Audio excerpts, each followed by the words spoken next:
I can't get there with Utah. I don't care. Rivalry game, everything. At home? Whittingham out the door, it appears. Yeah, I could see him. I don't like it. They're not this fluky thing as people have made them out to be. No, but I could also see Whittingham leaving on a high note. Yeah. I think the game that BYU loses would be at Arizona State, if Arizona State's healthy.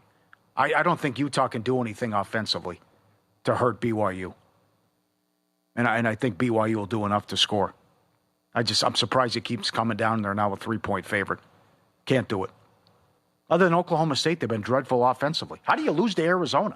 How couldn't you move the ball against Arizona? I don't get it. What happened against Houston also? So many sports in action. No better time to put the VSiN experts to work for you. Become a VSiN Pro subscriber today. Get instant access, every best bet, every host, every guest. Start your VSiN Pro subscription as little as $9.99. See everything VSiN has up your betting game. VSiN.com/subscribe.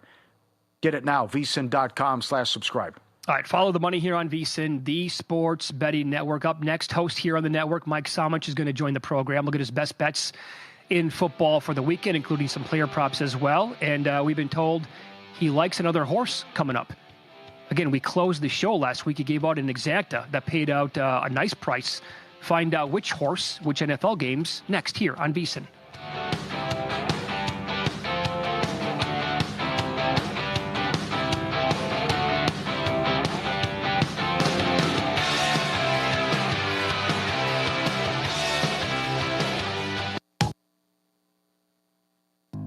When breakfast in every bite.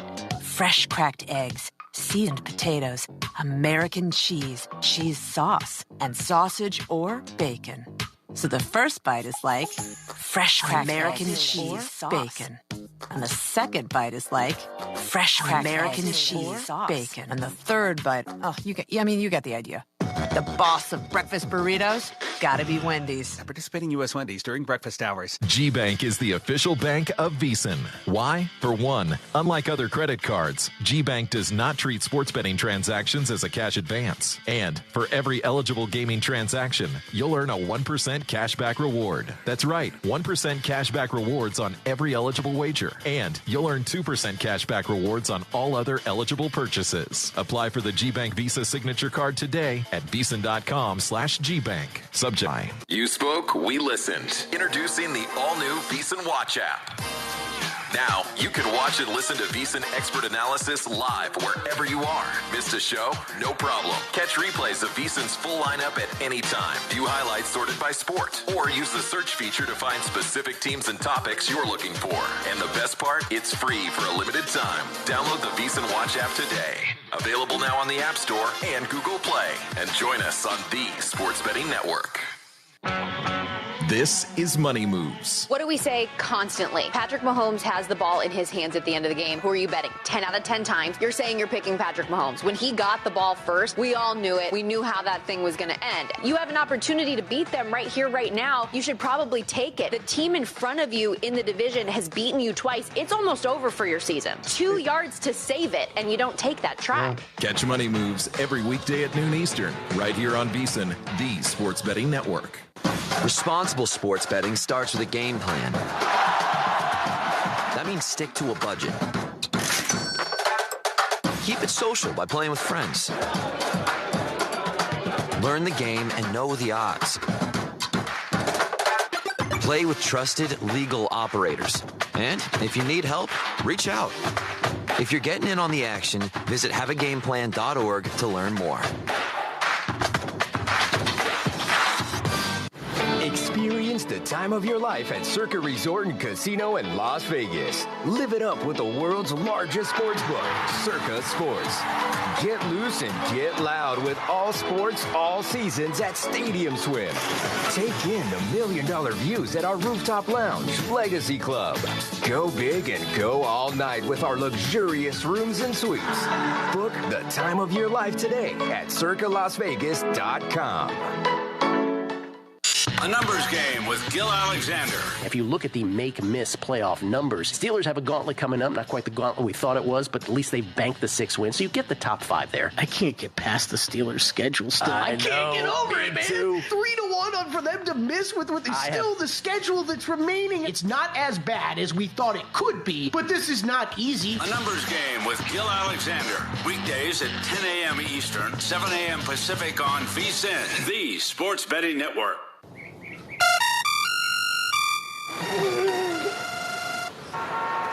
Come on. I want sales reports on my desk by Monday. Whoops. My bad. Love racing? RTN brings you every live simulcast on your home television, plus live video streaming and race replays on your PC and mobile devices. To order, visit rtn.tv. RTN, a breed apart.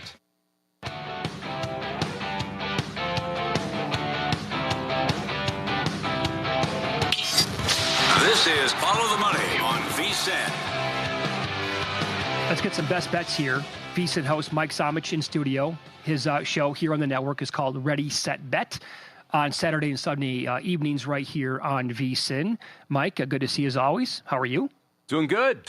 Excited to be back here in Vegas. Had the weekend off in a way last week because of the Breeders' Cup. A phenomenal 2 days of racing. Hopefully everyone out there, not a big horse racing person, enjoyed those 2 days. It was a blast to be able to play all those races, a ton of great value. And now excited to get back into football here. All right, you have another horse that you're going to give coming up. Yes. You closed the show last week with an exacta. Yes. Beautiful job out of you. Let's begin NFL. Paulie and I are oppo you. We like the Steelers. You like the Commanders, lane 2.5. Why? I do like the Commanders this week. It's one of those situations where I think you either believe one of two things. You believe in this Steelers defense or you believe in this Washington offense. Neither has faced great competition heading into this week, and so something's got to break. But when I look at this Washington offense and what they've been able to do, I mean, a stat that blew me away this week, 49% of their possessions has been a red zone possession for this Washington Commanders team. Think about that. I mean, 49% of the time they touch the football, they end up in the red zone. That is just wild. And so I look at the Steelers defense, who I don't have as much faith in. They're a top 10 unit here, but they're not a dominant unit when you look at those type of stats. And then you flip it to the other side. This Commanders defense, 4th best in the NFL the last 4 weeks. Again, haven't played the best competition, but they seem to have turned a corner and played a little bit more energized football. Steelers offense, not one that I believe in all that much. I don't think Mike Williams makes much of a difference this week. I'm a anti-Russell Wilson person. I think eventually you're going to see that Justin Fields' legs were a bigger part of that offense early when they were winning football games. So I'm willing to lay it with the Commanders here. I got 2.5. I would wait. I think 2.5 is going to pop up. You can get 2.5 juiced in some places, but I would wait to get 2.5 minus 110. I do think we get that before kickoff here on Sunday. Monday night, the Giants moved the ball on him, and Tracy got him on the ground. How about the Giants in the Germany game? I love the Giants here, and I think I'm the only person that's talking about loving the Giants in this spot. But, so first off, just let's talk about the spot here. It's a Carolina Panthers team that just won a football game. You have this emotional high, your second win of the season. Now you have to travel overseas with a rookie head coach who's never done it before. Got to go play in these Germany games. If you look at favorites in these overseas games, they have dominated. They're close to 70% on the covering perspective. And then you look at what the Giants want to do. I mean, we were talking about it during the break. So why do teenagers play high school sports? My reason why is a sense of purpose. My reason why is to inspire others. One reason student athletes seldom mention is to get an athletic scholarship. They know that only 2% of all high school athletes are awarded a sports scholarship. So why do they play? My reason why is friendship. Tell us your reason using the hashtag #MyReasonWhy. This message presented by the NFHS and the Ohio High School Athletic Association. From high school to the pros and everything in between, you're listening to City View Sportscast, part of the iMedia One Network.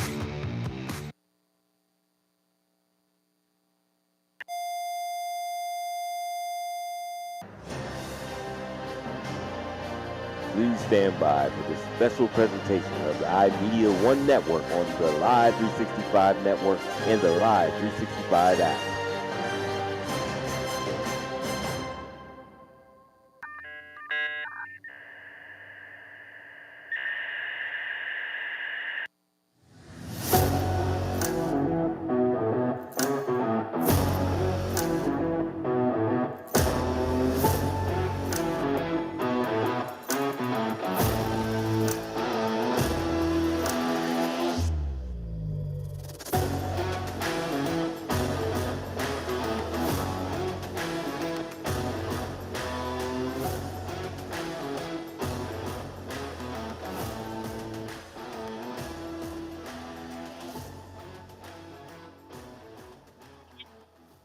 Pavlinsky Field here in Poland, Ohio, as City View Sportscast and WRQX AM 600 The Patriot are proud to bring you the Cleveland Cobras High School Football Game of the Week.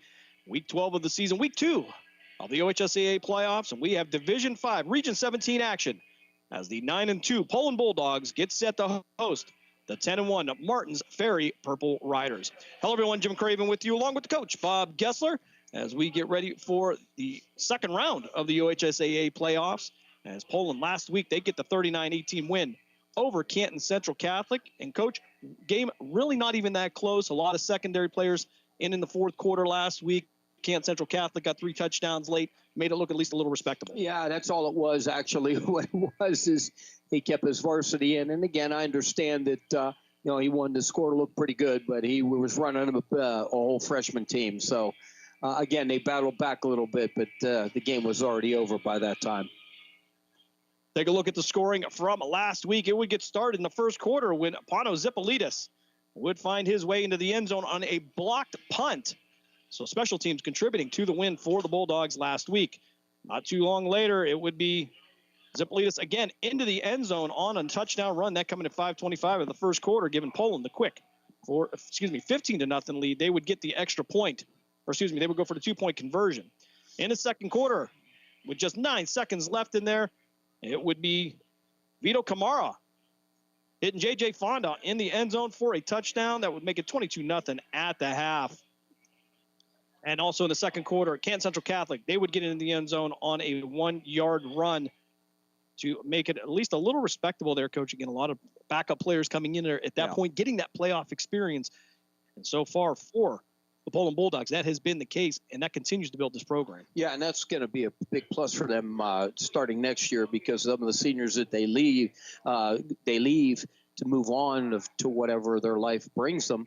That gives those guys a taste of what it's like, because I saw some guys out there sticking their nose in it, and I saw some guys kind of going, woo, baby. Maybe we got to sit down here a little bit. Yeah, but certainly. That happens. You get that experience here again in week 1 of the Division 5 Region 17 playoffs. I want to remind you over on Western Reserve Radio 2, it'll be Mark Means and Dave Clark with the South Range Raiders, undefeated on the season. They host the Girard Indians, a rematch of a game earlier in the season. Of course, South Range winning that one. South Range on a roll, as they of course, a favorite in the region, but I think they're a favorite even down the road once these interstate matchups come along here. And there is the potential, and I hate to touch on this, where we could have a rematch again between the Poland Bulldogs and the South Range Raiders. Yeah, I'd actually like to see that. And I think if that happens, you're looking at 2 of the best teams in our area going at it. So I'd like to see that. And I think Poland, we would hope they'd make their adjustments and give them a better deal here. Yeah, certainly in that game, Poland jumping out to the 14-0 lead, but quickly losing that. South Range, a very calm, cool, and collected, came back and made it a 21-14 game almost quickly. Yeah, absolutely. But again, they need to. I would love to see it. I would love for that to happen. And again, it remains to be seen as long as we keep winning and getting where we need to be. So I'm excited about it. That in the second round, we have a good chance here, and let's just keep her going. Yeah, a lot of players developing in this year. Coaching staff very excited. We're going to step aside for our first break. When we come back, our own Mark Means had an opportunity to speak with Coach Tom Pavlansky on the Malutic Live Coaches Corner. We'll bring you all that and more here on the Cleveland Cobras High School Football Game of the Week pregame show. You are listening to RQX AM 600 The Patriot and City View Sportscast. We'll be back right after this. Green light, let's get it. Green light, let's get it. Green light, let's get it. The Mahoning Valley Federals is the area's minor league football team. After only 2 years in existence and an appearance in the league playoff semifinal game, the Federals are looking to add Valley High School and college talent to help take the next step toward a league championship. For more information on how to become part of the Federals' journey, go to Facebook at the Mahoning Valley Federals Developmental Football Team or contact General Manager John Galbraith at 330-540-1099. The Mahoning Valley Federals, honoring the football tradition in the Valley. Meludic Live is your home for high school sports. We have all the scores on our social media platforms throughout the games. Enjoy our timely updates from local area schools year-round. You won't get the consistency and reliability from anyone else. Our number one priority is servicing our fans and getting them live news as it's happening. Follow us on social media, Twitter, Facebook, and Instagram at Meludic_live. And remember, our fans come first. The Mahoning Valley's leader for golf, Milk Creek Golf Course, is now booking tee times for 2024. We offer stay and play opportunities available with 9 area hotel partners. For more information, visit our website at millcreekmetroparks.org. Also, look for new, exciting opportunities coming soon, including an indoor player development center with Trackman, an indoor Callaway Club Fitting Center, and an Odyssey Fitting Studio in 2024. Follow us on Facebook at Milk Creek Golf Course or call 330-740-7112. Accidents happen. That's why you need Repair That Glass. Specializing in windshield replacement and all other auto glass, we offer a full range of automotive glass repairs. Our technicians can do everything from minor chip repair to a complete replacement. Your windows don't go up or down, they can fix that too, along with custom glass work and antiques. Repair That Glass is a family-run business for over 40 years. Repair That Glass. Call for your appointment now at 330-534-3192. We now return you to the Cleveland Cobras High School Football Game of the Week on the iMedia One Network. Pre-game show continues, joined by the head coach of the Poland Bulldogs. And Coach, congratulations. Every postseason victory is special. Without question there, Mark. Really proud of the kids and the coaches and the work they put in. And thought we played really good football. And, now it's on to week 12 against a really good opponent. Coach, when you look back at Canton Central Catholic, 39 points put up on the board. You continue to play good in all phases of the game. What pleased you most about that win? Yeah, I thought we were patient. Central Catholic definitely, presented some problems in that, and that we haven't seen before in terms of their size, and just really proud of the kids about just how they stuck to it, and we gave us some plays defensively, but we kept on battling, and just overall special team wise, offensively, defensively, I thought it was a complete performance, and one that we're going to need again here if we want to move on. Now, Coach, you're fortunate enough to be at home again this week for the second round of the playoffs. Just how special and how important is it earning that right to play at home here in round 2? Yeah, we mentioned that with the kids this week. They've maximized on the number of home games they could have, and not everybody can say that. And so really proud of the kids and their effort. And I know they're trying to do everything they can here to make sure we go out with a win here week 12. You look at this matchup tonight against Martins Ferry Purple Riders, and what jumps to the forefront as you prepare, get ready to face them? They got weapons. It's what you would expect in a week 12 matchup. A lot of weapons offensively, defensively. They're versatile. They're multiple. They play multiple fronts, multiple coverages. It's just a really good, well-coached football team that you got to be ready to play, or you're gonna be turning your stuff in on Monday. And so they are. They present a challenge that we got to be ready for. Coach, when you look at that offense for the Purple Riders, they've got a dual-threat quarterback. Threw for over 200 yards last week, ran for 100 yards. How do you prepare for a quarterback that can challenge you in multiple ways? Yeah, we've had that all week. All year, because our two kids, the quarterback, are multiple dual-threat quarterbacks, and they give us a really good look during the week of practice. So hopefully it's not going to be too different. But no doubt, the senior from Martins Ferry, lefty. Very shifty, very comparable to our guys, I think. And we got to be able to tackle him. We got to be able to surround him and make sure that we got enough guys to bring him down, because he'll make a couple guys miss, but the third and fourth guy in on the tackle got to be there to make that play. But he is definitely a weapon. You mentioned the quarterback being a lefty. Does that change the way you do things schematically, defensively? No, not really. We got to know about where he likes to go, and maybe try to force him maybe more to his right instead of to his left. But other than that, he's just a really good football player, and with those kind of guys, you want to make sure you just try to contain him. He's going to make his plays. We want to make sure you just make it hard on him. And of course, you can't forget about the rest of the skilled players. They had a freshman tailback rush for over 100 yards last week. They seem to have a lot of weapons to prepare for. Oh, there's no doubt. They got the freshman running back he's got a burst for sure, and he's a good sized kid. But they have a tight end / wide receiver who's 6'6", 215 that is, he's a threat. Number 15 is a big-time threat. I know he's got some Division I offers, and he really is he can be a handful. Finally, Coach, I ask you every week, keys to defend home field and move on to the third round. Yeah, we got to take care of the football, avoid negative plays. You got to tackle really well, and hopefully execute all our kicks. And if we're able to do those things, then hopefully be in a ball game in the fourth quarter, and then see what happens. Coach, appreciate your time as always. Thank you. All right, thank you, Mark. Appreciate it.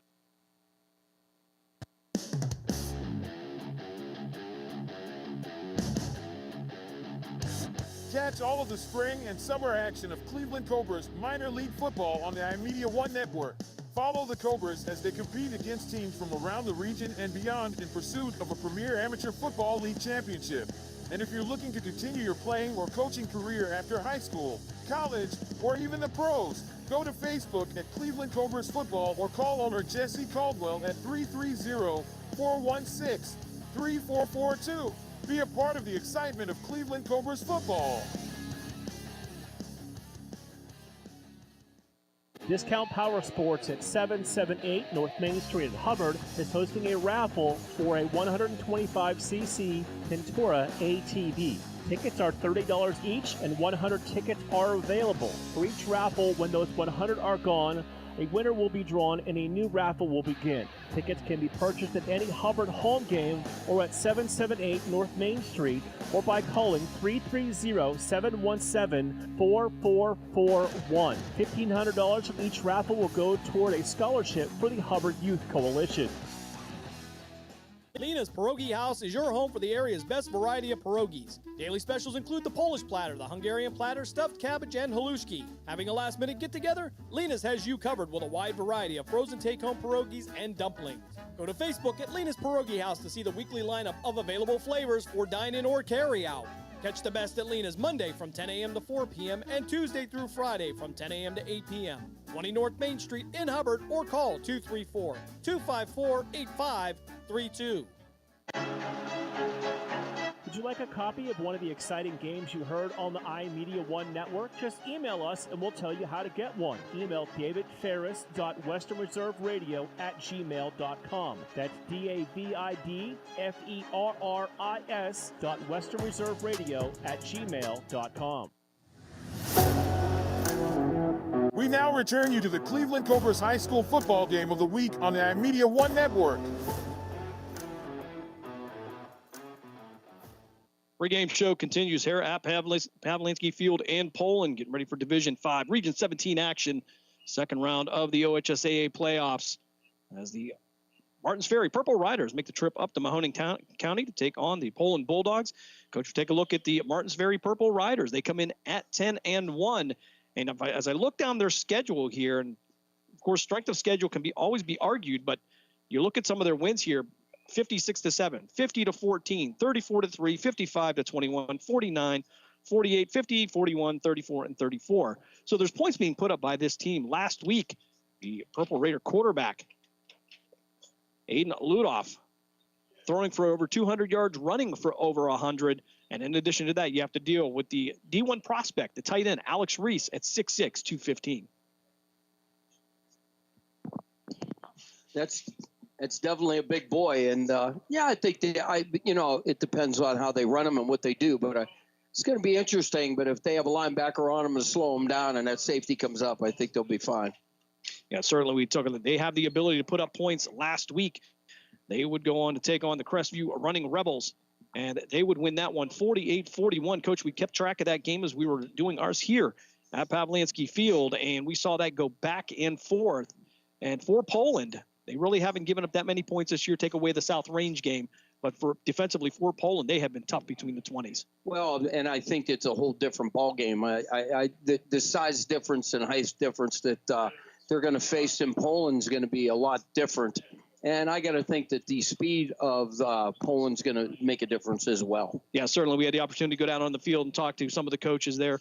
And one of the advantages they feel is they got some size up front, and maybe they're maybe stronger up front as well. We look at guys like Oliver McCauley and Vinny Tafaro, who's had some outstanding games this year. And I think for Martins Ferry, that is what they're going to have to contend with when they're on offense. Yeah, I mean, they're a little girthy, but they don't have a lot of height to them, and sometimes that plays to their advantage, a low center of gravity, and I think they'll be okay as far as that goes. But again, I think Poland's got so many weapons, it's going to be a little bit tough for them. Certainly, you talk about the weapons here for Poland last week.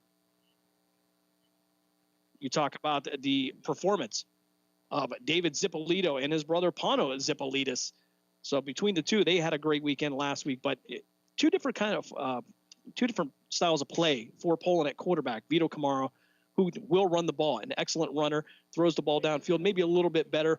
For David Zippolitis, more of a run threat, and I hate using this analogy, but a little bit kind of reminds you of Johnny Manziel in the way he runs, kind of when he was in college. Yeah. But when you're the defense for Martins Ferry, that's something really that you're going to have to try to pick apart and decipher. Yeah, they're going to have to really contain him because you know him. If he doesn't see anything, he's going to tuck it and go. And they do a good job up front getting to their places, and as soon as he releases, they're working downfield that quick.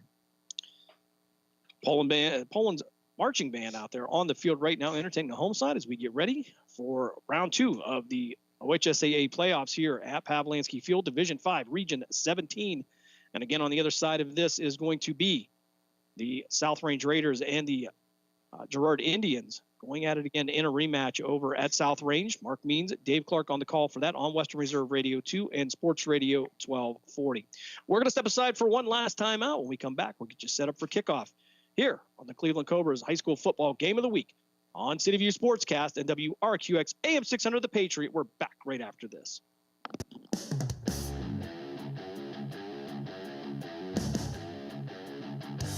Catch all of the spring and summer action of Cleveland Cobras minor league football on the iMedia One Network.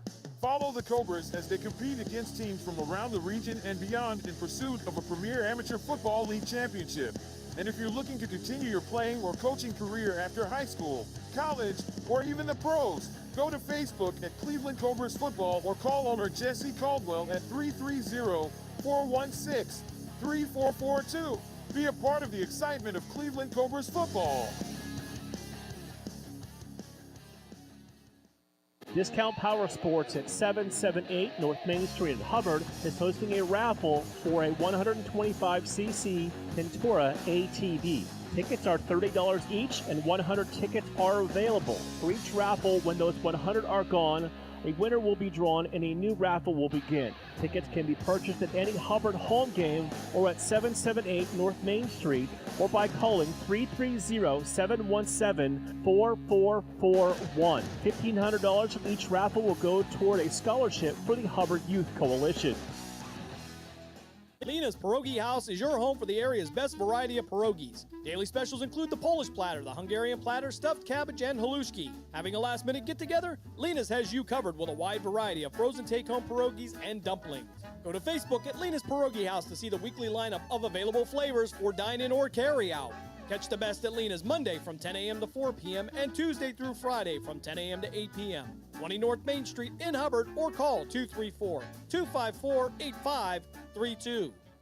During the fall and winter, grilling season never ends, and Gessler Propane is your local supplier that makes sure you get your hard-earned money's worth. Why go to gas exchanges to pay higher prices for tanks not filled to capacity? Gessler Propane makes sure you're prepared for year-round grilling with 100% filled tanks at a reasonable cost. See Bob Monday through Friday, 10 to 4, and Saturday, 9 to 3 at Gessler Propane, 702 Youngstown Poland Road, Struthers, or call 330-755-9119. Gessler Propane. They got gas.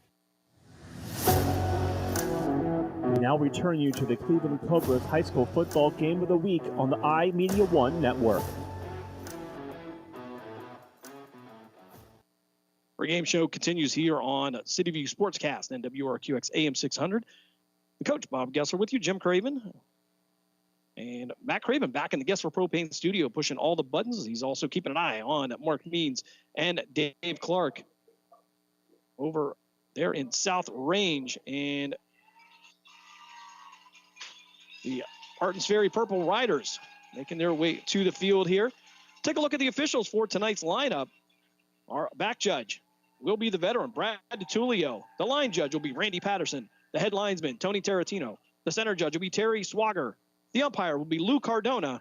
And our referee tonight will be Justin Patton. Coach, for You talk about the officiating here in the first couple of weeks. I think they've done a really good job. These are some of the best in the state.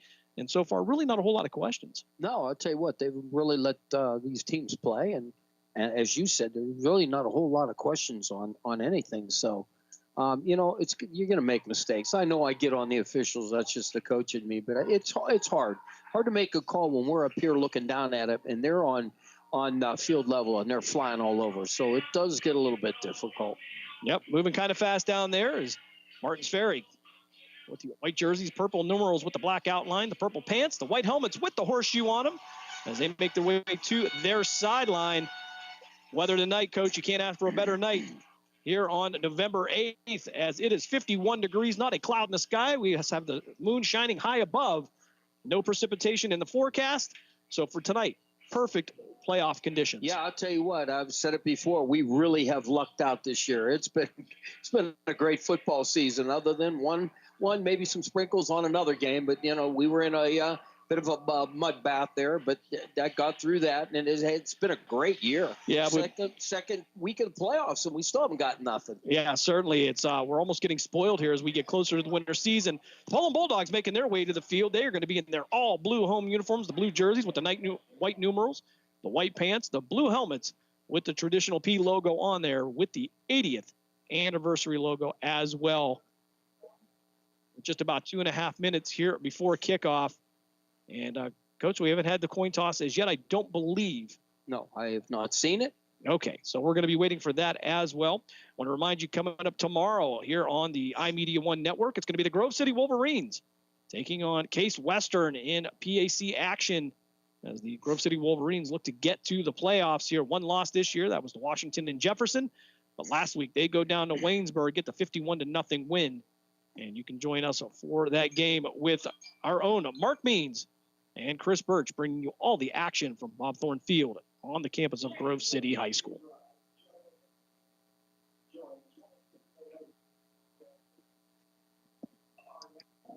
Step aside just for a moment for the playing of the national anthem with the Poland Bulldog Marching Band.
Our nation's national anthem performed by the Poland Bulldog Marching Band. As we get closer to kickoff here, we'll take a look at the starting lineups. Starting with the Martins Ferry Purple Raiders offensively. On that offensive line, it'll be Tayson Palmer, Ethan Palmer, Jackson Leonard, R.J. Welshon, and Malachi Giles. The tight end will be Alex Reese. We spoke with him briefly before. The wide receivers will be Gavin Mulvey and Maurice Barnett. The fullback will be Lucas Shane. The running backs will be Joaquin Cox and Tevin Williams. And the quarterback will be Aiden Ludoff. And we talked about Ludoff last week, throwing for 200 yards and running for another 100. Defensively, for the Purple Riders, at defensive end and across the line, there will be Tayson Palmer, Clayton Snyder, Malachi Giles, and Alex Reese. The linebacker safety hybrid will be Elijah Roby. We'll keep an eye on that, Coach. We'll see how they're going to use him as they have him marked down. The linebackers will be R.J. Welshons, Lucas Shane, and Gavin Mulvey. The cornerback will be Tevin Williams, safety Aiden Ludoff, and the quarterback will be Maurice Barnett as our officials. Meet at midfield here for some final get-together. We take a look at the starting lineup for the Poland Bulldogs defensively up front. It's going to be Vinny Tafaro, Dom Urich, Tyler Canfield, and Oliver McCauley. The linebackers will be Peyton Miller, Pano Zipolidis, Ricky Madeline, and Jeffrey Collar. And in the secondary, it'll be Josh Maseko, Vito Kamara, and Yanni Hazamahalis. Offensively for the Bulldogs, on the line, it'll be Dom Urich, Colt Arnold, Tyler Canfield, John Tanya, and Grayson Schaefer. The receivers, Jay Stefanson, Josh Maseko. You will see J.J. Fonda in there as well. Oliver McCulley at the tight end. Chase Jones at running back, and Pano Zipolitis at running back. Of course, we'll see Ricky Madeline and Angelo Angelilli as well. As Jay Stefanson gets ready to tighten this one up. Defensively for the Bulldogs, it'll be Vinny Tafaro, Dom Urich, Tyler Canfield, Oliver McCulley. And then, of course, Miller, Zipolitis, Madeline. They're all two-way players there, coaches. We found out a little early in the season, maybe weren't used to that. We saw them against Salem. Great first half, slowed down in the third quarter. But tell you right now, they have been in great shape here, have done a great job playing both ways. Yeah, absolutely. Poland's ready, so here we go with the kickoff. Jay Stefanson to kick this one off. As we get ready for round 2 action, it's Stefanson going to put a boot into this one, and it's going to head into the end zone. No return as Tevin Williams was waiting for it, but it'll be 1st and 10 now for Martins Ferry at their own 20-yard line. And while we have a moment, we're going to step aside for station identification. You are listening to WRQX AM 600, a Cumulus media station. WRQX, Salem, Youngstown, Warren. We are AM 600, The Patriot, a Cumulus media station.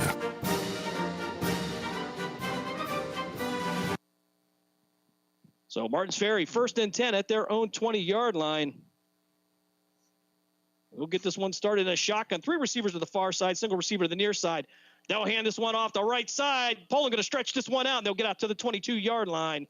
Pickup of a couple of yards on the play. Going to be 2nd and 8 now for Martins Ferry.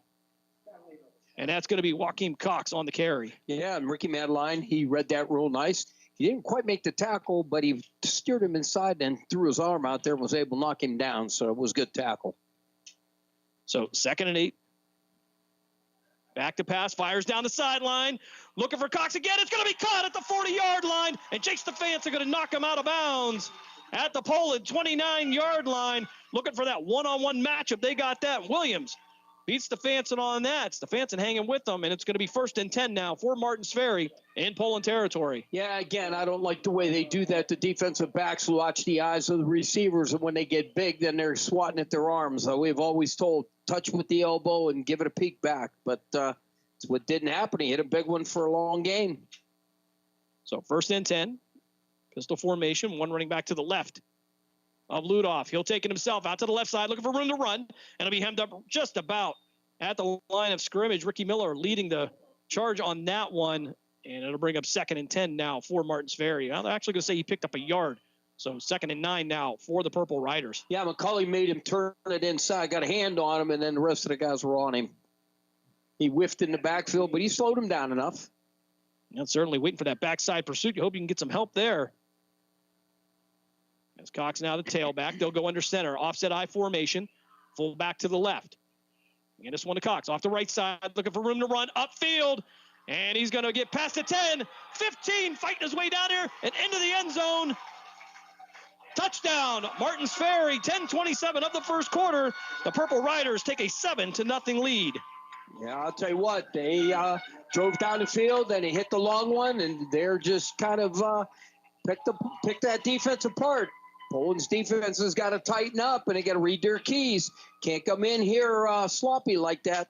I'm sure Coach is going to have a little talk with that defense. 2 big plays for Martins Ferry. As Jacob Thieker going to come in for the extra point. Shuttler to hold. Snap is back. Kick is up. It's going to be blocked by Poland.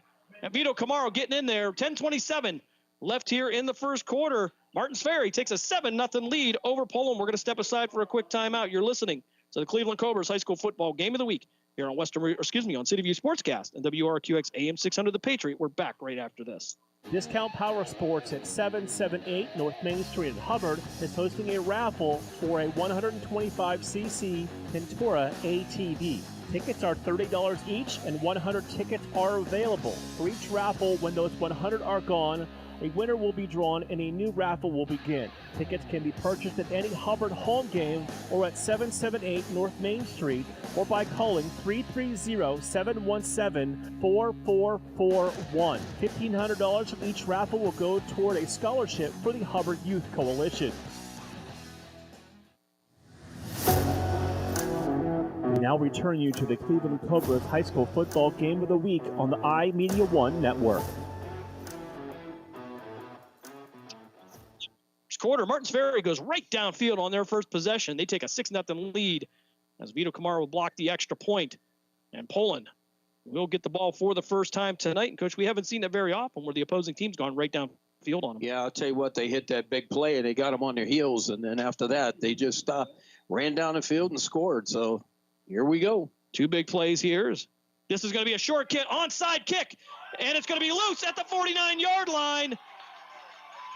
And Martins Ferry's going to recover this at their own 49. They'll get the ball with 10:25 left here first quarter, and not expecting the onside kick. And Martins Ferry will get an extra possession here in the first quarter. Yeah, that was the defense or offense, if you want to call it, for Poland. Somebody had it in their hands and then it bounced off their chest. He needs to sit on that, and he didn't. Therefore, they were able to pick up the fumble.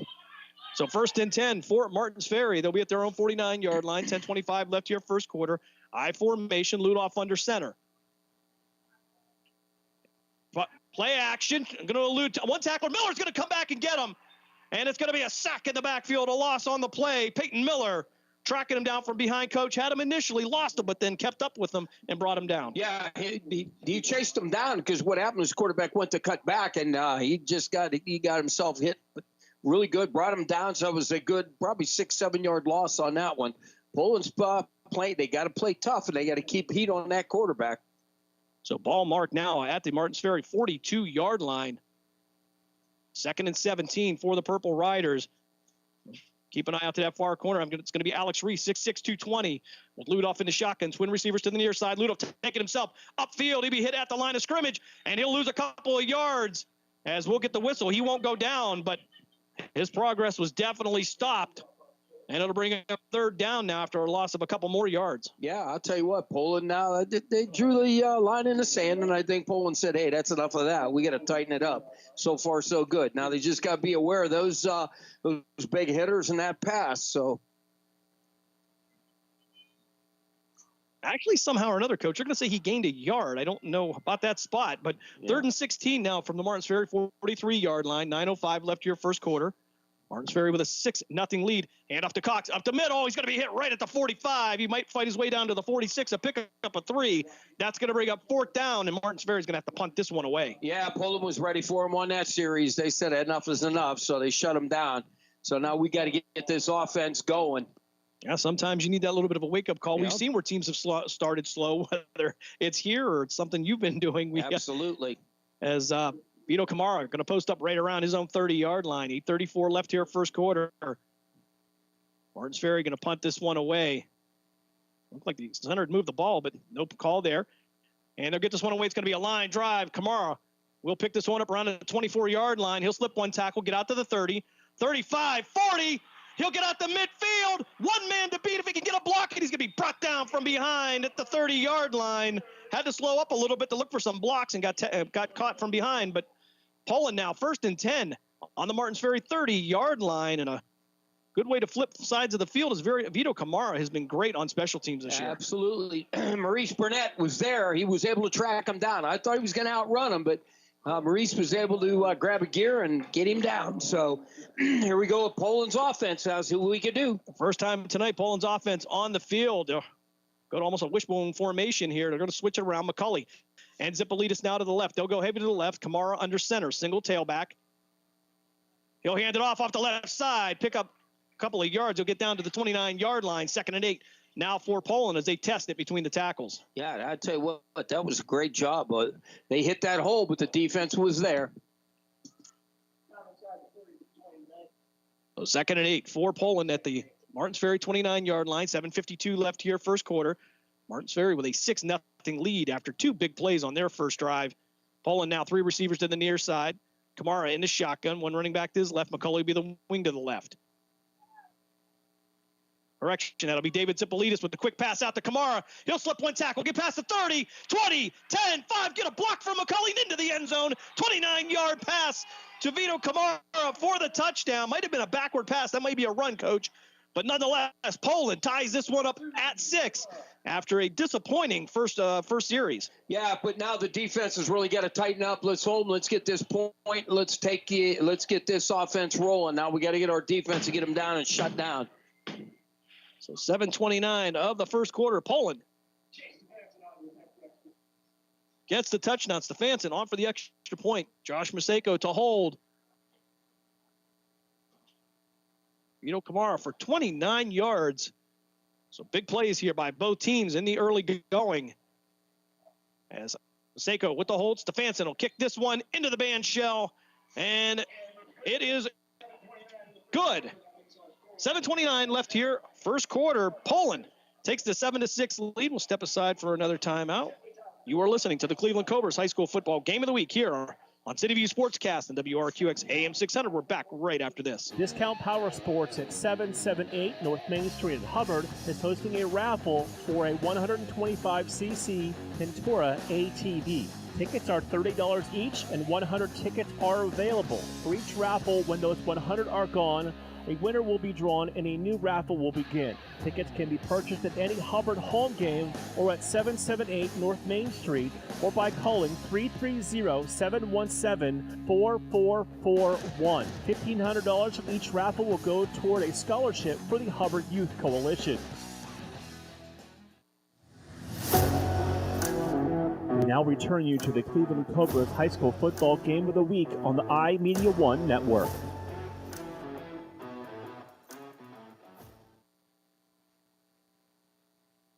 $7:29 left here, first quarter. Poland strikes quickly as well. They convert on the extra point. They take the 7-6 lead. As Stefanson will come out to kick this one off. And coach, that's a good way to respond after they push the ball that quickly down the field on you. Yeah, absolutely. Shut them down, get them out 3 and out, 4 and out, get the punt, and then go down the field and score quickly. So defense has got to tighten up, and let's see what Mr. Stefanson can do, and hopefully puts it in the end zone. On the kickoff, it was a touchback for Stefanson to get this one started. This one headed towards the end zone as well. And no return for Martins Ferry. 7:29 left here, first quarter.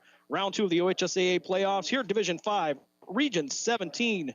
Martins Ferry knocking off Crestview last week. Poland getting the win over Canton Central Catholic, a game coach we thought started a little bit slow, but Poland ended up essentially at one point being 39-0. Yeah, exactly what it was. And then again, we put a freshman team in there, and they were able to get some points. So I formation now as Ludoff will go under center. One receiver to the far side.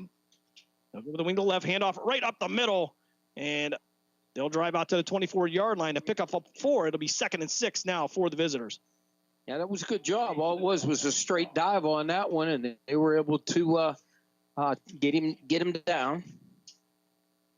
So they're testing waters on the end. Slivoff was on that tackle. So they're testing the waters. They're going a little bit wide, going inside, see what they could do. So that's a good start for them on first down. And we thought the advantage for Poland would be between the defensive ends there with McCauley and Tafaro working to the outside here. They'll go to the I formation again. Ludoff under center. They'll hand it off the right side. Nowhere to go. Might lose a yard on the play. And penetration coming through by that defensive line for Poland. And I believe that was going to be Nate Slivoff again on the tackle, leading that with Ricky Madeline helping out. Yeah, I was just going to say, I watched him. He come around his block and was able to get a piece of him. And so that was a great job. That's 2 straight plays by that young man. He wanting it bad. 3rd and 7 now for Martins Ferry. Loss of a yard on the play. Ball to 23-yard line. I formation now. Wing to the left. Ludoff under center. He'll drop back. Fires out to his left. Looking for a receiver. It's going to be Maseko on the coverage. And they're going to say it was caught at the 42-yard line. Actually, they'll give him the 43. And a big reception by Christian Shuttler, the 5'7", 145-pound sophomore, with the coverage of Josh Maseko right there. Oh, yeah, that was great coverage. I mean, he just threw the ball where it needed to be, and his receiver went and climbed the ladder and went up and got it. So that was a great defense, but great offense on that. It was outstanding. Big plays here for Martins Ferry. That's where their bread and butter has been so far, as they have tried the run game. 5:46 left here, first quarter. Martins Ferry going back to the line. Poland with the 7-6 lead, though. Ludoff in the shotgun. He'll move Shane from his right to his left. The twin receivers to the near side. He'll take it himself, try to find room to the outside. He'll get some yards out to the 30 and down to the 25. Inside the 25 as the ball comes loose. And the line judge is going to say he was down as that ball came loose. But Martins Ferry with another big play, another first down inside the 25-yard line, and I believe it's going to be at the 24. Defense has got to tighten up. This team's running on them and throwing on them. Defense, they've got to make some adjustments here quickly.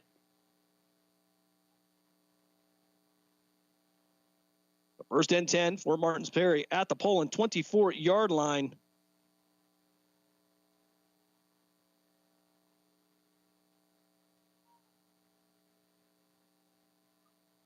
They'll come back to the shotgun.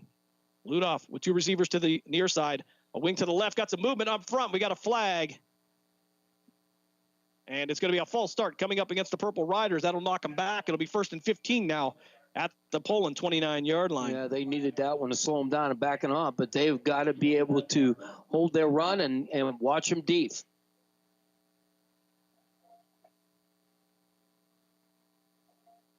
So Tevin Williams checking in for the Purple Riders, a 5'11", 185-pound senior.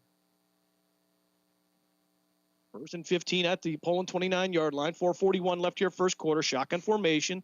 Two receivers to the near side, wing to the left. Got some movement again. The back move, no flag on this one. Ludoff will take it himself, but he's going to lose a couple of yards on the play.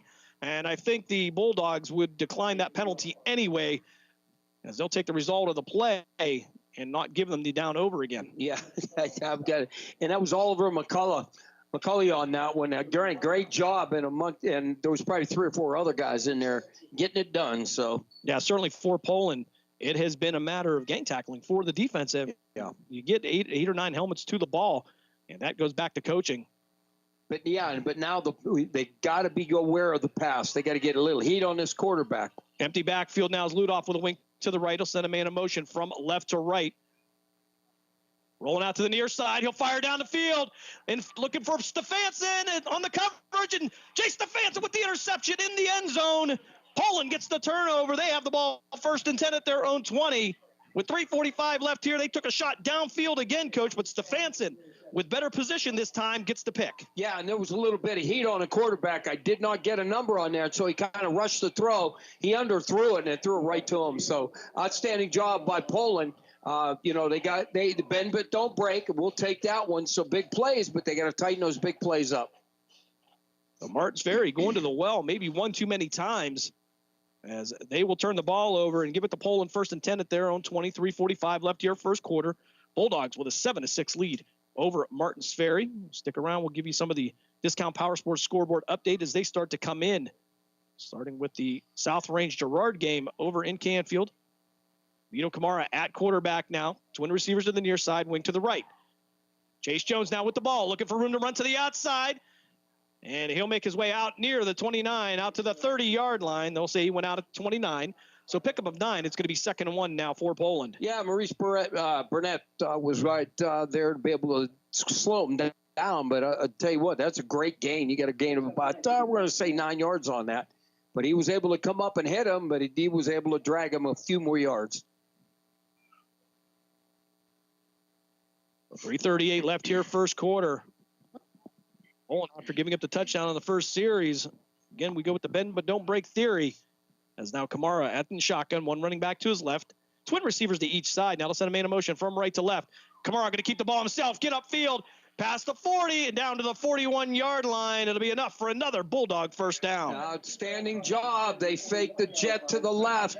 He hesitated, slid his feet, and then saw the opening and then went backside on that. Great job. Take a look at the Discount Power Sports scoreboard update right after this play, as we have a couple scores coming in from around the area. Twin receivers to the near side, single receiver to the far side. We'll be in a wing position. Zipolitas now off the right side, trying to find room to run, and works his way out past the 45, down to the 46-yard line. He'll go down inbounds, pick up a 5. 2nd and 5 now for the Bulldogs. Yeah, great job on that. He was very patient, had his hand on the back of his blocker, and they were able to go right down the field. Very good gain on that. Good stuff. I'm going to say 6 yards on that. Oh, actually marked the ball at the 47, so 2nd and 4 as David Zippolitis will go to quarterback. And we talked about maybe packages they were going to have for the young freshmen, but this has just been kind of an interchangeable type thing, play after play. Yeah, it's really, I think it's whatever they're going to give them, and that's how that goes. This formation, one running back to the rear of Zippolitis. He'll hand it off the left side. That'll be Chase Jones. He'll be hit after a couple yard gain, but took the shot on that. And they're going to mark this at the 40. Coach, they mark it at the 46-yard line. Oh, that's a horrible spot. And yeah, I mean, it's he had forward progress. And you could see that our head linesman went to about the 48. Our line judge went to the 46. Yeah, that was I'm sorry, that was a bad spot. So after a questionable spot, it'll be 3rd and 6 at the 46-yard line. I formation and Kamara under center. One receiver to each side. Kamara with the handoff to Chase Jones, trying to find room out to the right. He'll slip one tackle, but he'll get down to the 49, a pickup of 3. It's going to be 4th and 3 now for the Bulldogs, and we'll see if Jay Stefanson will come in to punt this one away. Yeah, it looks, well, I don't know.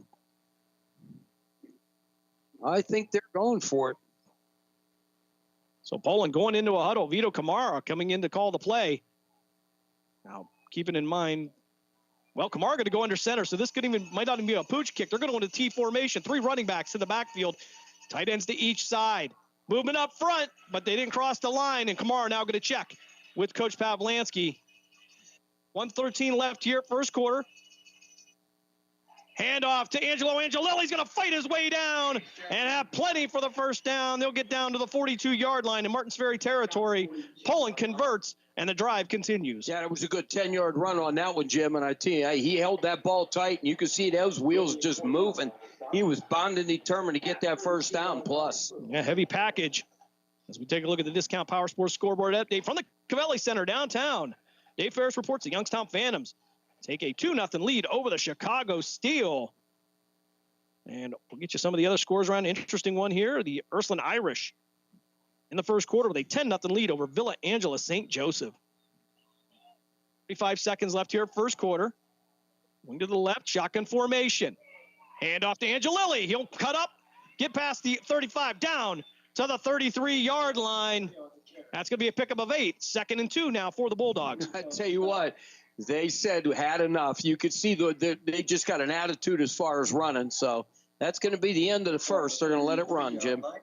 Last 10 seconds of this first frame will tick down. We'll step aside for a break.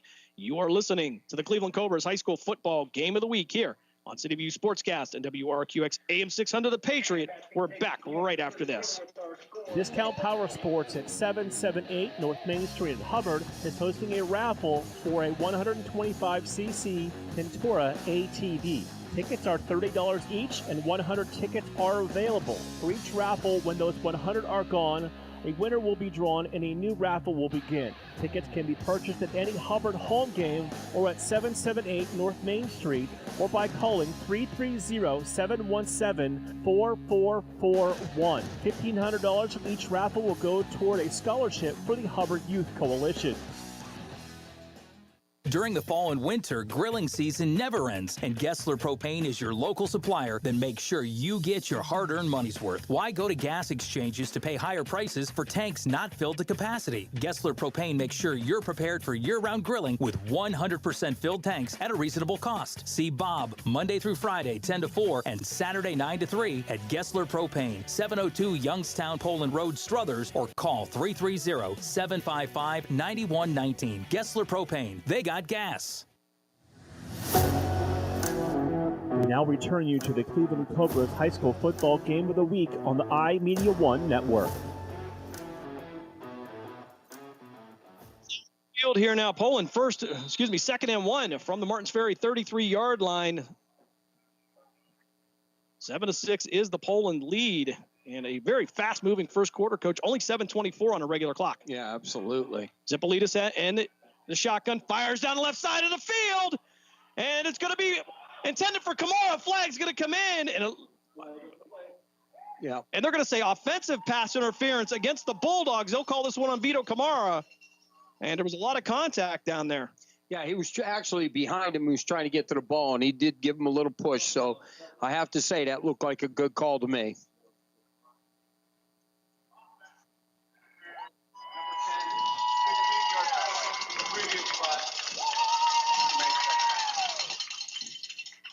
So 11:55 of the second quarter here. Penalty against Vito Kamara. Zippolitas looking for him down the sideline. He'll get tied up, and that'll put Poland back at their own, or excuse me, at the Martins Ferry 48-yard line. 2nd and 16 now. As Barone will be the receiver to the far side. McCauley will move to the left side as the wing. Fonda in motion. Zippolita's going to keep the ball off the left side. He's got room to run, tucking the ball away. He'll get past the 35 and down near the 33-yard line. Close to the 30. He'll keep driving past the 25 and down to the 24-yard line. David Zippolitas, the freshman, picks up the first down with his legs.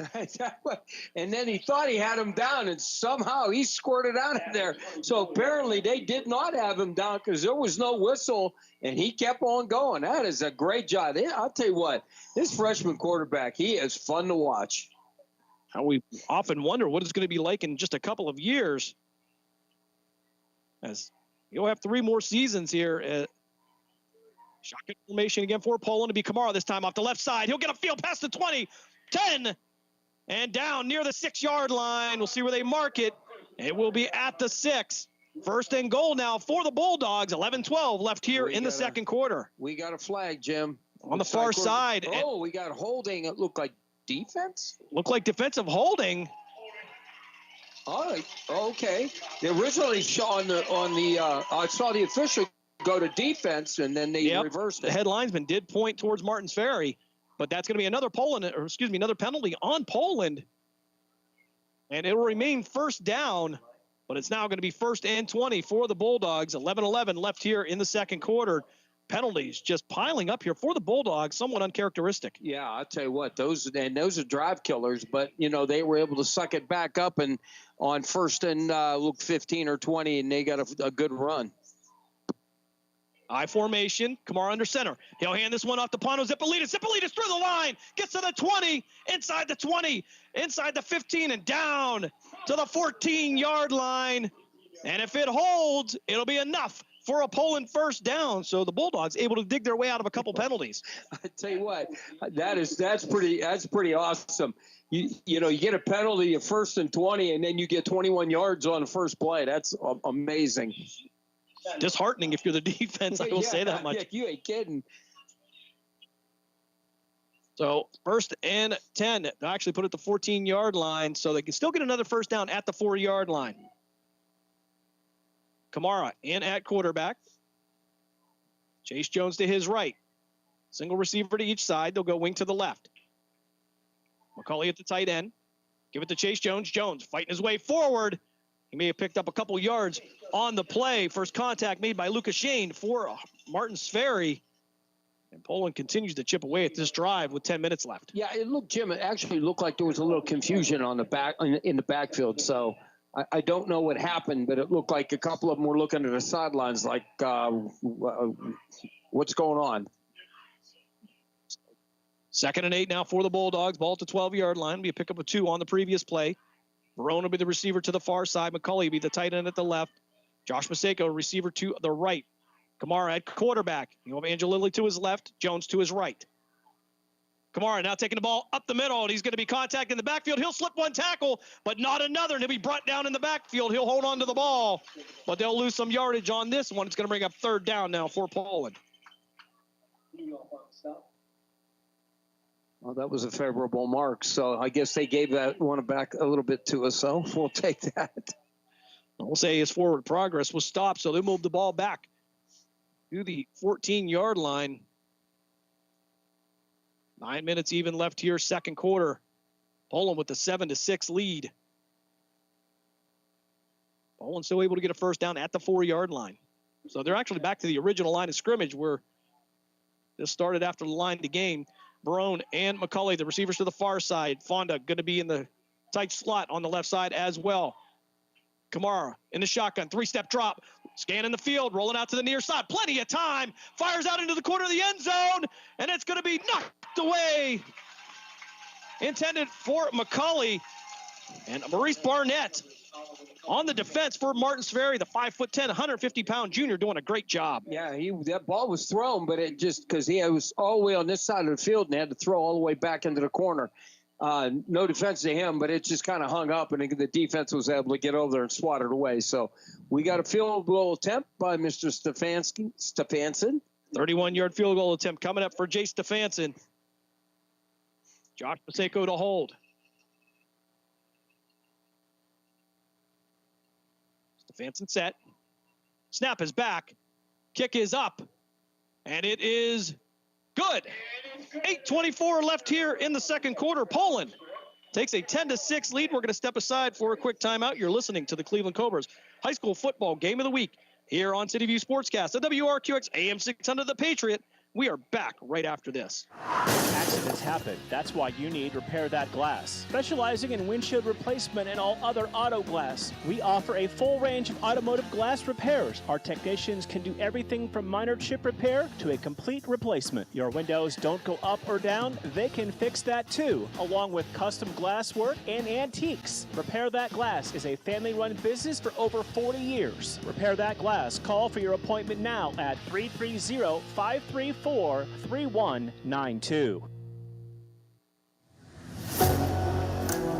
We now return you to the Cleveland Cobras High School Football Game of the Week on the iMedia One Network.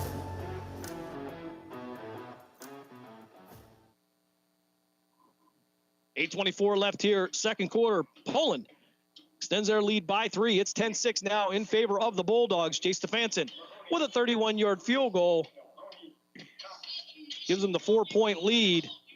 And things now kind of settled down for the Poland Bulldogs here. You can see they're playing a little bit more of their game, not playing more offense than playing reactionary. Yeah, but they got to clean up them penalties, Jim. That's really killed them. I mean, it cost them probably a touchdown there because every time they turn around, I mean, on that drive, they would get 10, 15 yards and then get back up. I think Coach Pavlansky would agree with you. Yeah, it's be a fireside chat at halftime. So Jay Stefanson to kick this one off.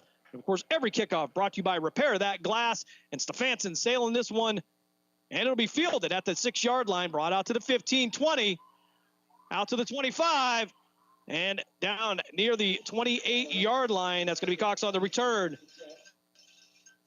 Fort Martin's Ferry, Joaquin Cox, 5'10", 175-pound freshman. And, wow. Poland came up with that ball, and the officials did not. They were saying that it came out, and the officials did not call it. Okay, well, I'm going to say he was down, I guess. But right now, you talk about freshmen that are creeping into these games as we, follow this season. 5'10", 175-pound freshman, Fort Martin's Ferry. At running back, 3 receivers to the far side. Ludoff with the ball. He'll take it himself off the left side. And it's going to be Madeline going to chase him out of bounds after a pickup out to the 31-yard line. 36-yard line. So a pickup of 5 or 6 on the play. Second down now for the Purple Riders. And both teams seem to be running that same offense. They're trying to find some room to the outside, test in the middle, almost like a mirror. Well, the quarterback, Aiden Ludoff, I mean, he and it's a straight, you could see it's a straight run, and there's no reading anything. He's just tucking it and going, waiting for his up back to give him a block. Twin receivers on the far side. Mulvey would be the one on the outside. Under center's Ludoff in the I formation. Hand off to Cox. And he's going to be wrapped up after about a 1-yard gain on the play. Ricky Madeline bringing him down. With just about 8 minutes left here in the second quarter. Poland leading 10-6. Yeah, that was a great job. If he got any yardage, it was hardly any. But where they marked it looked like he lost a half a yard.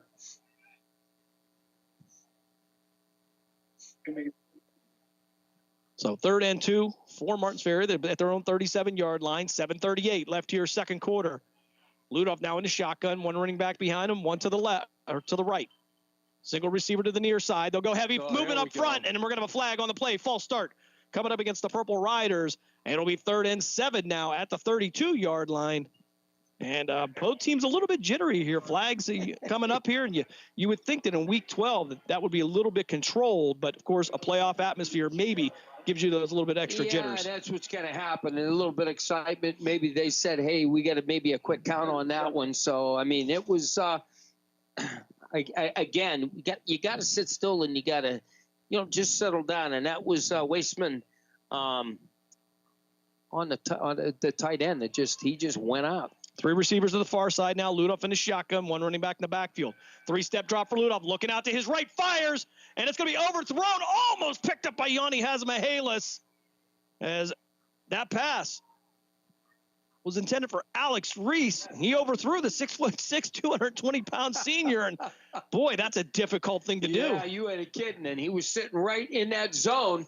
He was running an in pattern, and he just missed him. But, boy, Hazmahalis, I guarantee he says, I want that one back. Oh. Martins Ferry to punt this one away. Vito Camaro at his own 39-yard line. 7:08 left here, second quarter. A little bit of a high snap. He'll bring it down, no problem. It'll be an end-over-end punt, and it'll head towards the Martins Ferry sideline, and it'll stop at the 38-yard line, and they'll let it roll near the 36.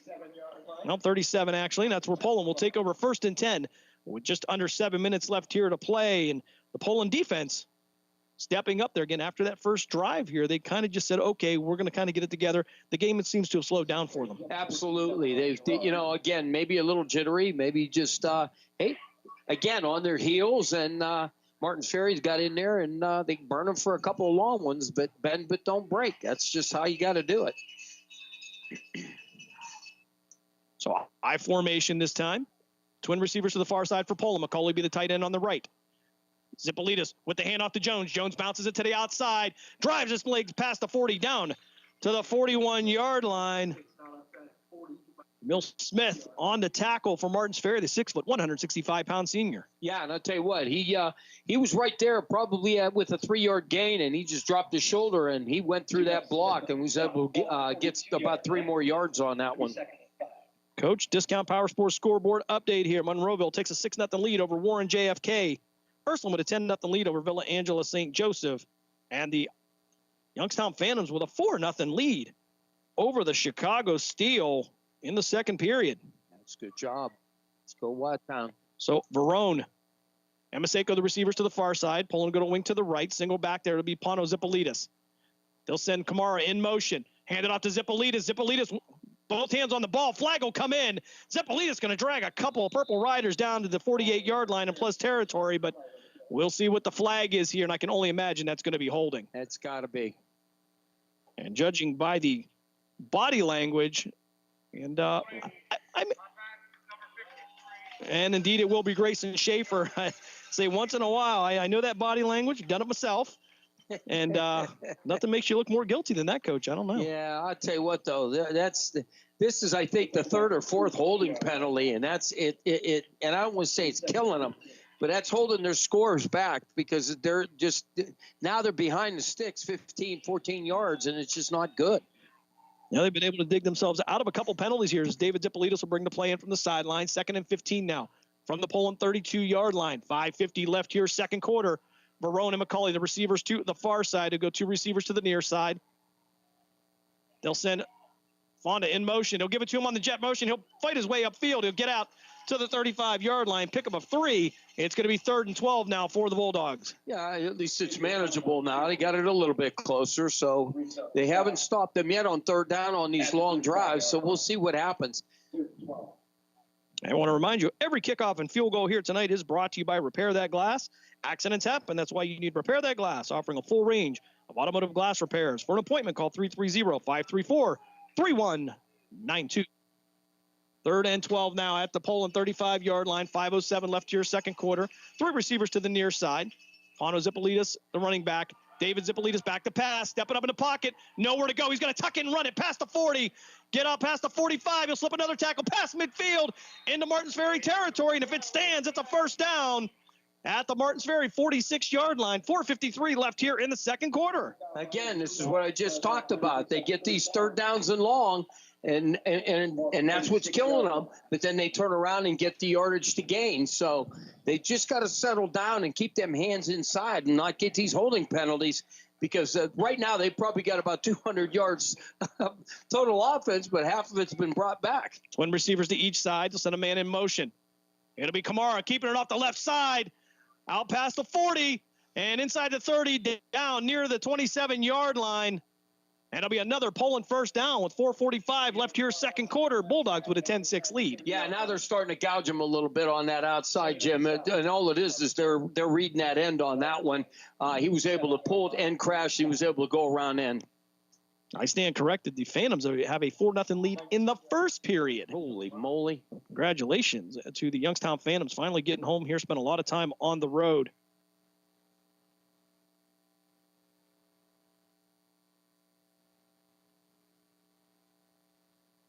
High formation now. Kamara under center. Going to hand this one to Chase Jones off the left side, and he'll get out past the 35, down near the 34-yard line. Excuse me, down to the 24-yard line. Pickup of 3, 2nd and 7 now for the Bulldogs. Yeah, just trying to get a number on that. He fought off whatever and was able to make the tackle. 3:52 left here as we try to get some updated scores from around the area. Right now, we have found out the Perry Pirates have a 3-0 lead over the Struthers Wildcats. Movement up front, flags on the play, and we'll see who this one's going to be against. It's going to be offside against the defense. So it's now going to be 2nd and 2 at the 19-yard line.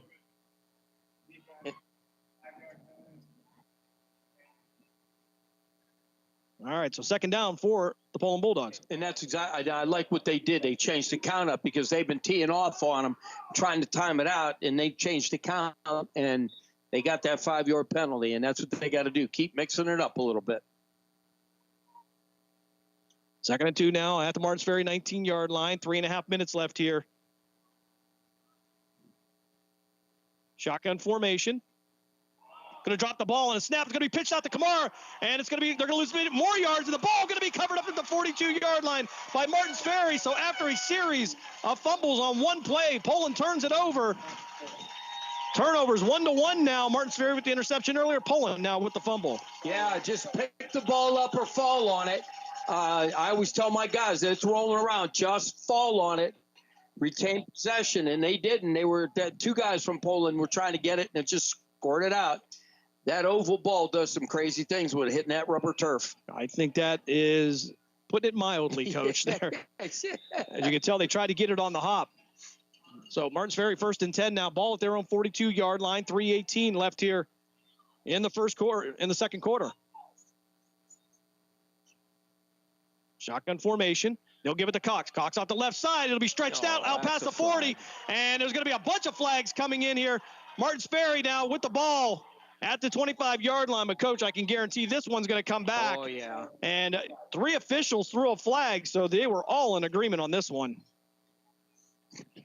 Absolutely. We saw that from here. As soon as that he picked back. You can't pick back like that.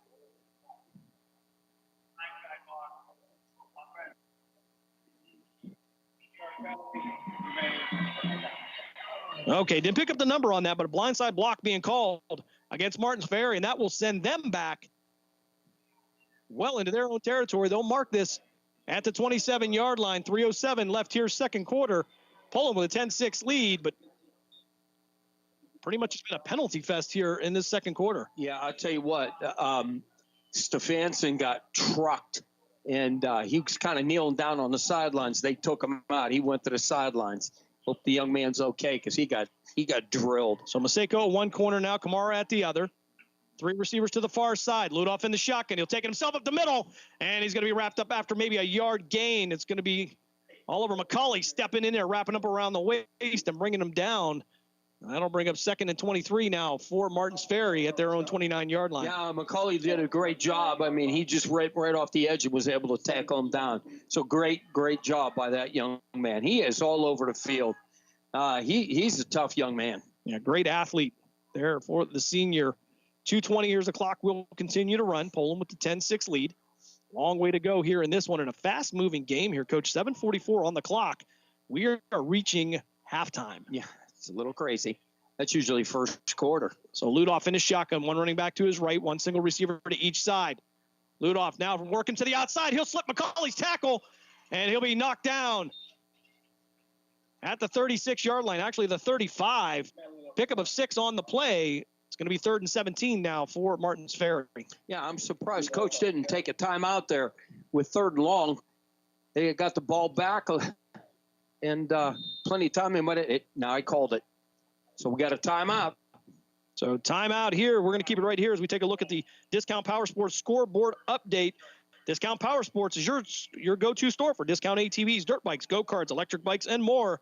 Visit Discount Power Sports at 778 North Main Street in Hubbard, or call 330-717-4441 with 140 left here in Poland. The Bulldogs with a 10-6 lead. Right now, Austintown Fitch showing a 14-0 lead over Harding. Remember a couple weeks ago, Harding and Fitch. In that regular season game, Harding gets the win over Fitch, but Fitch now shutting out the Warren Harding Raiders in the second quarter. East Liverpool with a 6-0 lead over West Holmes. Monroeville still with a 6-0 lead over Warren JFK. Toronto and Springfield at last report all tied up at 7. Ursuline, they're starting to roll here. First quarter, it is 23-0 in favor of the Ursuline Irish. Cuyahoga Heights, they have a 7-0 lead over Western Reserve. Malvern showing a 14-0 lead over Lowville. Perry still leads Struthers by a score of 3-0. And West Branch and Glenville are scoreless in the second quarter. 1:40 left here in this half as Martins Ferry will have the ball 3rd and 17 at their own 35-yard line. They're going to send Reese to the other side of the field. He'll be part of the 3 receivers to the right, single receiver to the left. Ludoff in the shotgun. Ludoff stepping up in the pocket, a little bit of room to run here. And he'll be brought down at the 41-yard line. Oliver McCauley going to track him down. And Martins Ferry going to take another timeout with 1:33 left in the half, trying to get something to work out. I think, if I'm not mistaken, Poland's going to take the timeout. Yes, sir. And I believe both teams have 2 timeouts left here with a minute and a half left. I want to remind you, coming up tomorrow at 12:15, it will be the Grove City Wolverines taking on Case Western Reserve. Wolverines coming off a 51-0 win over Waynesburg. And not a bad place to be, Coach, there for some PAC action on a Saturday. Waynesburg, very good host last week. Got to do the game as was privileged to do with Mark Means, Dave Ferris. I want to thank the Professor Ryan Briggs for allowing us to handle the Wolverine Sports Network last Saturday. And they are ranked in the country there, Coach, looking to get to them playoffs. Coach DiDonato doing a great job over there. 1:33 left here as we will come out of the Poland timeout. Well, showing 1 timeout for Poland. And 3 for Martins Ferry, but I believe they took 1 timeout here. So Martins Ferry now 4th and 11. Took a timeout to punt this one away. The punter going to post up right around his own 27-yard line. Kamara back to return for the Bulldogs. Pressure being shown by the Bulldogs. High snap. He'll bring it down, though. He'll get this one away. It'll be a line drive to the 30. Picked up by Kamara with 3 jerseys in front of him. He'll slip all 3 tackles. Get out to the 40, 50. He'll cut back to the inside. Looking for Scapano Zipolitas in front of him with the block. Kamara looking to get behind Hasbro Halis, and he'll be brought down from behind at the 16-yard line. 1:12 left here, second quarter. Vito Kamara with another outstanding punt return. I tell you what, he stopped a couple of times and let the guys run past him. Ferry guys run past him, and then he took off again. Did that twice, and I thought he was going to score, but they had the angle on him. So Poland set up 1st and 10. They'll actually mark it at the 15-yard line. 1 timeout left for the Bulldogs. 1:12 left on the clock. And Poland special teams doing it again. Yeah, absolutely. We've seen that all year long. Outstanding. It's part of the game, and it was something that I always stress that. Yeah, the kicking game has been amazing. The return game just as good. As it'll go I formation. David Zipolitas under center. His brother Pano at the fullback. Chase Jones at the tailback. Zipolitas back to pass, looking out to his left side, fires down, it's going to be caught in the end zone, touchdown Poland. Chase Jones on the 15-yard touchdown reception gives Poland a 16-6 lead with 1:05 left here in the second quarter. Yeah, that's exactly what they did. They faked a dive on that, and then he held the ball, and then the dive player went out onto the left side of the end zone and was able to pop it over the defensive guy's head because he bit on the play, and he ran right past him. Outstanding job and call. And the Garage Mahal is just letting it fly today. So David Zipolitas puts up one through the air. And Poland with a 16-6 lead with 1:05 left here, second quarter. After that slow start, Martins Ferry going right downfield. Jay Stefanson in to kick. Maseko to hold Stefanson. Good to see him back in there. Yeah. So Yeah. after a little bit of contact on that penalty play, Stefanson with the snap back. Kick is up, and it is good. 1:05 left here, second quarter. Poland takes a 16-6 lead over Martins Ferry. And, Coach, it's been a hodgepodge of everything as far as runs and passes, and other than the penalties and an array of penalties. But after the turnover, Poland gets the ball back on a punt, and Vito Camaro sets him up for a touchdown. And again, this is a team effort here by Poland, where all three phases of the game have been actually just about perfect. Yeah, I hate to use that word. But No, that's the truth. That we could just clean up some of these penalties. But I will tell you something, and you know, Jim, you played for me. I always stress special teams is so big. It's a third of the game, and if you can get it, whether you're punting, returning punts, kickoff, kick cover, or kick return. Those are so very, very important a part of the game. And you can see Poland spends a lot of time on that. And that's as they should. You always should spend a lot of time on your special teams because this is what happens. Yeah, talk about special teams. Jay Stefanson has been a weapon as he's only had one kick return tonight. And, of course, every kickoff brought to you by Repair That Glass. Accidents happen. That's why you need Repair That Glass, offering a full range of automotive glass repairs. For an appointment, call 330-534-3192. The Martins Ferry Purple Rider Band getting ready to come out for the halftime, entertain the home side. And I'll tell you right now, Martins Ferry travels very well as I look into the stands. Yeah, I tell you what, Poland, I was kind of shocked. Poland doesn't have as many fans, but Martins Ferry, they loaded it down pretty good over here. Stefanson going to step into this one. It's going to be a high one.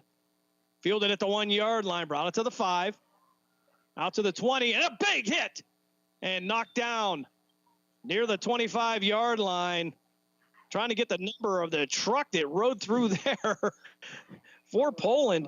And I believe that was going to be Gavin Seifert on the tackle. The 6'1", 190-pound sophomore came flying in there. Yeah, that was no regards for that body. Let me tell you what, he says, I'm going to get in there. I want to make my name out there. I want to get it out there. Boy, did he. So 59 seconds left here in the first half. Poland with a 17-6 lead over Martins Ferry. Martins Ferry getting the win over Crestview last week in a high-scoring game. They win that one 48-42. So we'll go two receivers to the far side. That'll be Barnett and Shuttler. Handoff out of the I formation. That'll be Cox. He'll fight his way forward, and he'll drag a couple of Bulldog players down to the 31-yard line. Pickup of 6. It's 2nd and 4 now for the Purple Riders. Yeah, they're just going to, if they just keep running the ball, I don't think Poland's going to worry about it too much because they're going to run out of clock, and they don't seem to be in a big hurry for it. So they just got to be aware of anything deep. Keep the guys in front of you. Don't give them anything. Gavin Mulvey going to bring in the play from the sideline. With just 27 seconds left here, they'll go to the I formation. Ludoff under center. Twin receivers to the near side. Tight end to the right.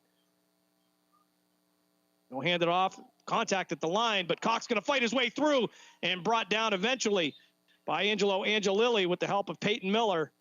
And 12 seconds left here in this second quarter. The clock will stop just long enough to set the yard markers, and the clock will begin to run. It looks like we will end this one and head to the locker room. One half in the books here, round 2 of the Division 5 Region 17 playoffs. Poland will take a 17-6 lead into the locker room. They'll get the ball in the second half. We'll step aside for our first time out. When we come back, we'll have the halftime show here on City View Sportscast and WRQX AM 600 The Patriot. We're back right after this. Lena's Pierogi House is your home for the area's best variety of pierogies. Daily specials include the Polish platter, the Hungarian platter, stuffed cabbage, and halushki. Having a last-minute get-together? Lena's has you covered with a wide variety of frozen take-home pierogies and dumplings. Go to Facebook at Lena's Pierogi House to see the weekly lineup of available flavors for dine-in or carry-out. Catch the best at Lena's Monday from 10 a.m. to 4 p.m. and Tuesday through Friday from 10 a.m. to 8 p.m. 20 North Main Street in Hubbard or call 234-254-8532. The Mahoning Valley's leader for golf, Milk Creek Golf Course, is now booking tee times for 2024. We offer stay and play opportunities available with 9 area hotel partners. For more information, visit our website at millcreekmetroparks.org. Also, look for new, exciting opportunities coming soon, including an indoor player development center with Trackman, an indoor Callaway Club Fitting Center, and an Odyssey Fitting Studio in 2024. Follow us on Facebook at Milk Creek Golf Course or call 330-740-7112.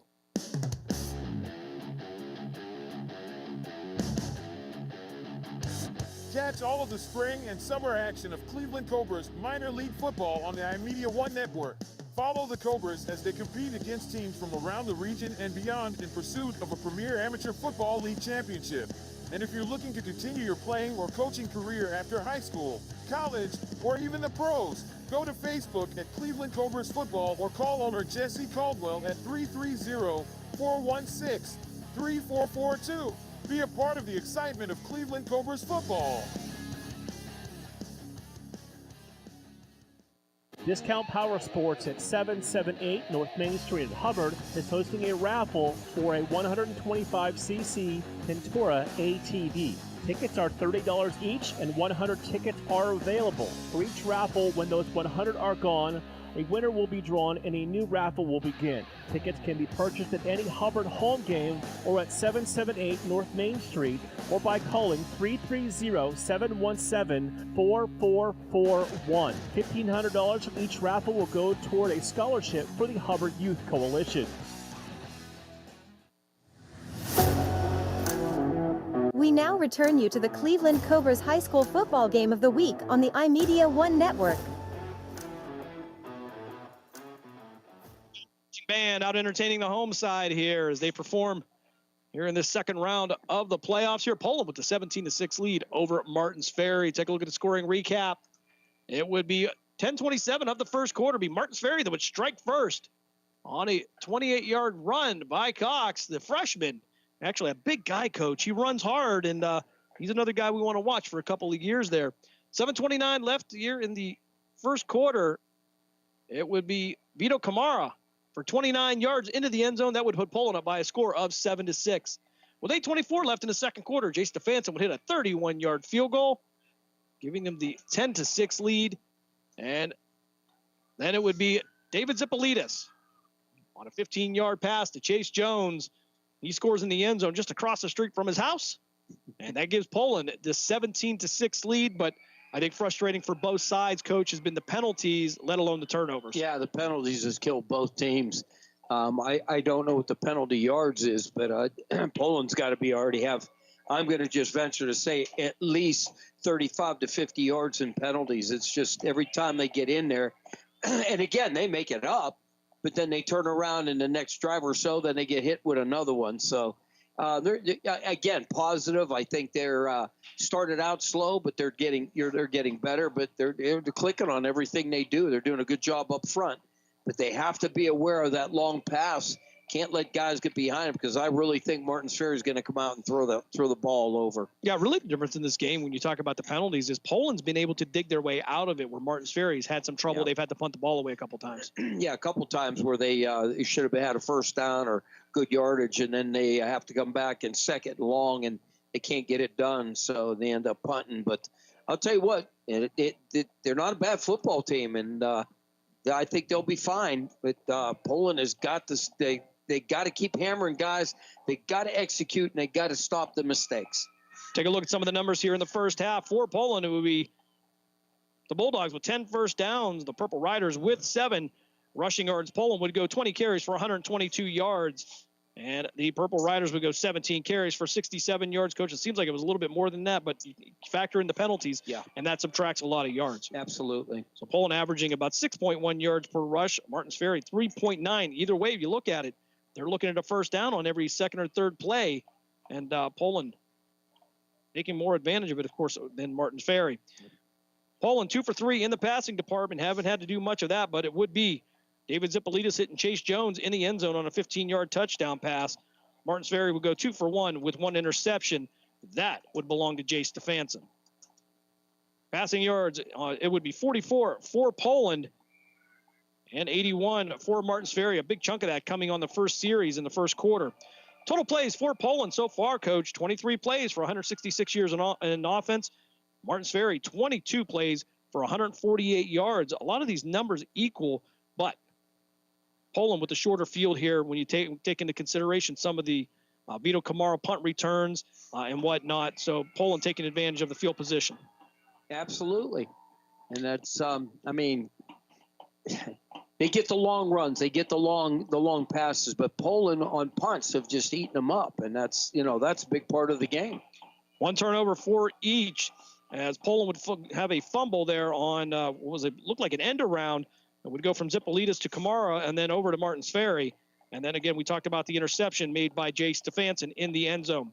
Third down conversions for Poland. They would be 2 of 4, and Martins Ferry 1 of 5 for Poland, 2 of 4 there. Again, just keeps your drives continuing. Yeah, absolutely, and that's what you got to do. Poland risking it on 4th down. They go 1 for 1. So for Poland, again, if you talk about eliminating the penalties, you talk about eliminating the turnovers, and only 1 there. So really not a big problem there. That was a mishandled. I think it was going to be a handoff, but yeah, we're not sure, but it went backwards. And tried to pick it up off the ground instead of doing, the very basically just falling on it. Just fall on it. But that goes back to these guys trying to make a play for their team, and there Vito Camaro and David Zipolitis have just been just absolutely dependable this year. Yeah, absolutely. And you know what? Where I'm shocked we haven't seen run the ball is Pano. We have not seen him in a backfield where he's going to be running. Running the ball. I'm kind of shocked that he hasn't seen some runs and some. Yeah, you wonder if he's maybe David's changing the plays at the line and not giving him the ball. I don't know. We'll have to talk to mom and dad about that. I don't know. That wouldn't be good at dinner time. I can tell you that. Halftime continues here at Pavlansky Field in Poland. The Bulldogs take a 17-6 lead into the locker room. We'll step aside for another timeout. We come back. The halftime show will continue here on City View Sportscast and WRQX AM 600 The Patriot. We're back right after this.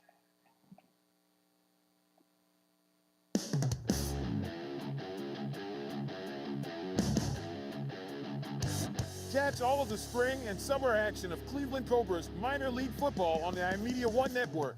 Follow the Cobras as they compete against teams from around the region and beyond in pursuit of a premier amateur football league championship. And if you're looking to continue your playing or coaching career after high school, college, or even the pros, go to Facebook at Cleveland Cobras Football or call owner Jesse Caldwell at 330-416-3442.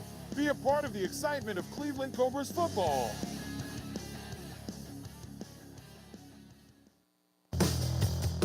Malutic Live is your home for high school sports. We have all the scores on our social media platforms throughout the games. Enjoy our timely updates from local area schools year-round. You won't get the consistency and reliability from anyone else. Our #1 priority is servicing our fans and getting them live news as it's happening. Follow us on social media, Twitter, Facebook, and Instagram at Malutic_live. And remember, our fans come first. Lena's Pierogi House is your home for the area's best variety of pierogies. Daily specials include the Polish platter, the Hungarian platter, stuffed cabbage, and halushki. Having a last-minute get-together? Lena's has you covered with a wide variety of frozen take-home pierogies and dumplings. Go to Facebook at Lena's Pierogi House to see the weekly lineup of available flavors for dine-in or carry-out. Catch the best at Lena's Monday from 10 a.m. to 4 p.m. and Tuesday through Friday from 10 a.m. to 8 p.m. 20 North Main Street in Hubbard or call 234-254-8532.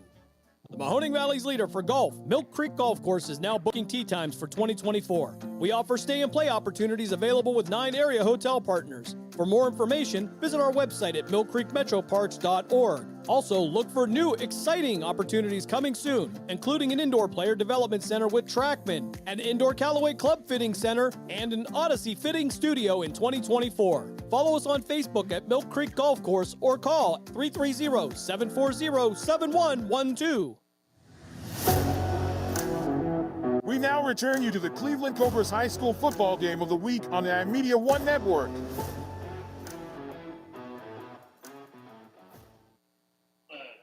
Halftime continues here at Poland High School. Bulldogs with a 17-6 lead going into the locker room. And the Poland Bulldog Marching Band coming out here for their portion of the halftime show as well. We'll step aside for a station identification. You are listening to WRQX AM 600, a Cumulus media station. For tonight's show, the Bulldog Band satisfies your sweet. WRQX, Salem, Youngstown, Warren. We are AM 600, the Patriot. 9:45 left here in the half here. And Coach, take a look at some scores from around the area here. We've got a little hard time refreshing this one, but we'll get it now as Austintown Fitch and their rematch with Harding take a 21-7 lead over the Raiders. East Liverpool, they lead West Holmes by a score of 6-3. Monroeville, try that. Wow, that's a mouthful. That's a good one. Monroeville with a 13-7 lead over Warren JFK. Toronto now with a 14-7 lead over Springfield. That reported at the half. Second quarter, it'll be Ursuline with a 30-0 lead over Villa Angela St. Joseph. Cuyahoga Heights at the half has a 7-0 lead over Western Reserve. Lowville, they trail Malvern by a score of 28-0. Ferry, at last report, still with a 3-0 lead over Struthers. And a close game, Coach. I don't want to say I'm surprised, but I'm a little surprised here. South Range 14, Girard 10, that in the second quarter. Oh, that's a big surprise. I really thought that South Range would be in there throttling them, get it done, get it over with, and run a second crew on the third or fourth quarter. But I'm kind of shocked on that. Yeah, the Indians coming to play tonight there in Canfield as they trail South Range by 4 points. Of course, the Youngstown Phantoms with a 4-0 lead over the Chicago Steel down at the Cavelli Center in downtown Youngstown. Of course, that game brought to you by Matt Lipsack with Dave Ferris on the board tonight as David abandons us to go down to the very posh Cavelli Center. No, I just want to make a point. Dave walked in today, and he looking really, really good and lean, and he's watching what he's eating, and he really, I'll tell you what, Jimmy, he really looks good. I commend him. Well, starting to look handsome there, Dave. I don't know. We're going to have to keep an eye on you. NCAA women's basketball. In the third quarter, the Youngstown State Penguins have a 74-35 lead over Lake Erie. And in the NBA, the Cleveland Cavaliers with a 14-2 lead over Golden State. Coach, Cleveland undefeated on the season so far. That's just incredible. That is, I'm just so happy. You know what? We get tired of everything. And, you know, I was reading in the paper, and then it was on my phone today that the big thing is that everybody talked about was, looks like Bronny kind of went down a little bit. They shipped him down and out of there. He got to play his a couple of games with his dad, and then they said, no. You got to be down a little bit. Yep, he'll head to the G League for some tune-up, and but got to make an appearance at the Cavelli Center. Excuse me. I got the Phantoms on the mind tonight here. The Rocket Mortgage Arena, I believe, that's still what it's called in Cleveland, and got to score a bucket there and got an ovation there. So I'll say the family from Akron picking up some accolades there, and you can tell they don't forget 2016. Yeah, I tell you what, Cleveland fans, sometimes they get a little rough, and again, they got to the point where they said, hey, that's okay. You know, we appreciate you coming back here, and we're gonna give you a little bit of applause and stuff because they can be tough. Discount Power Sports scoreboard update, as we were just talking about South Range and Girard. The South Range Raiders take a 21-10 lead into the half over in Canfield. We're going to step aside for another timeout. When we come back, we will have the PAC report, all that and more here on the Cleveland Cobras High School Football Game of the Week here on City View Sportscast and WRQX AM 600 The Patriot. We're back right after this.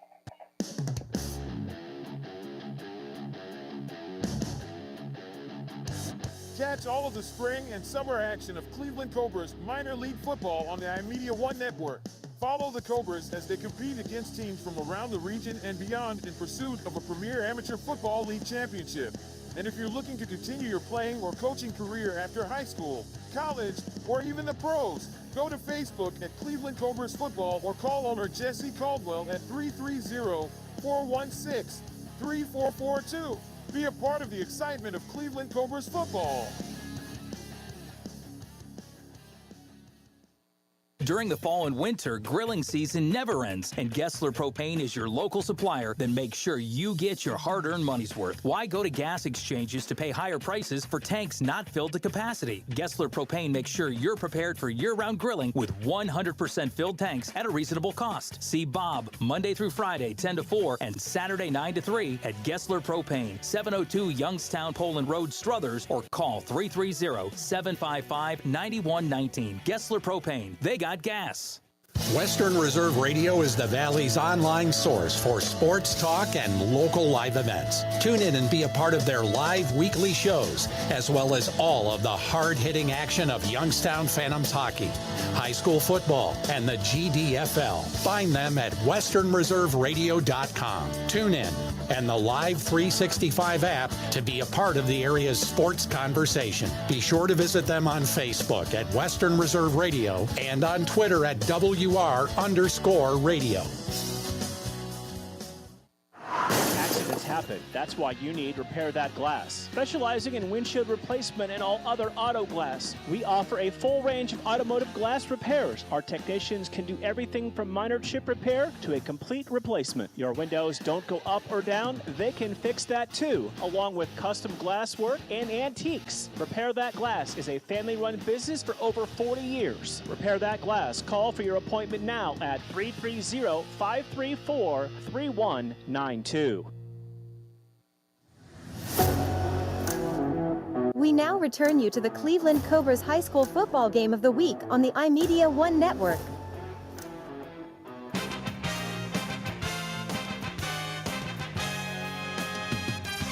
Welcome to the PAC Football Report for November 9th, 2024. I'm Joe Underco.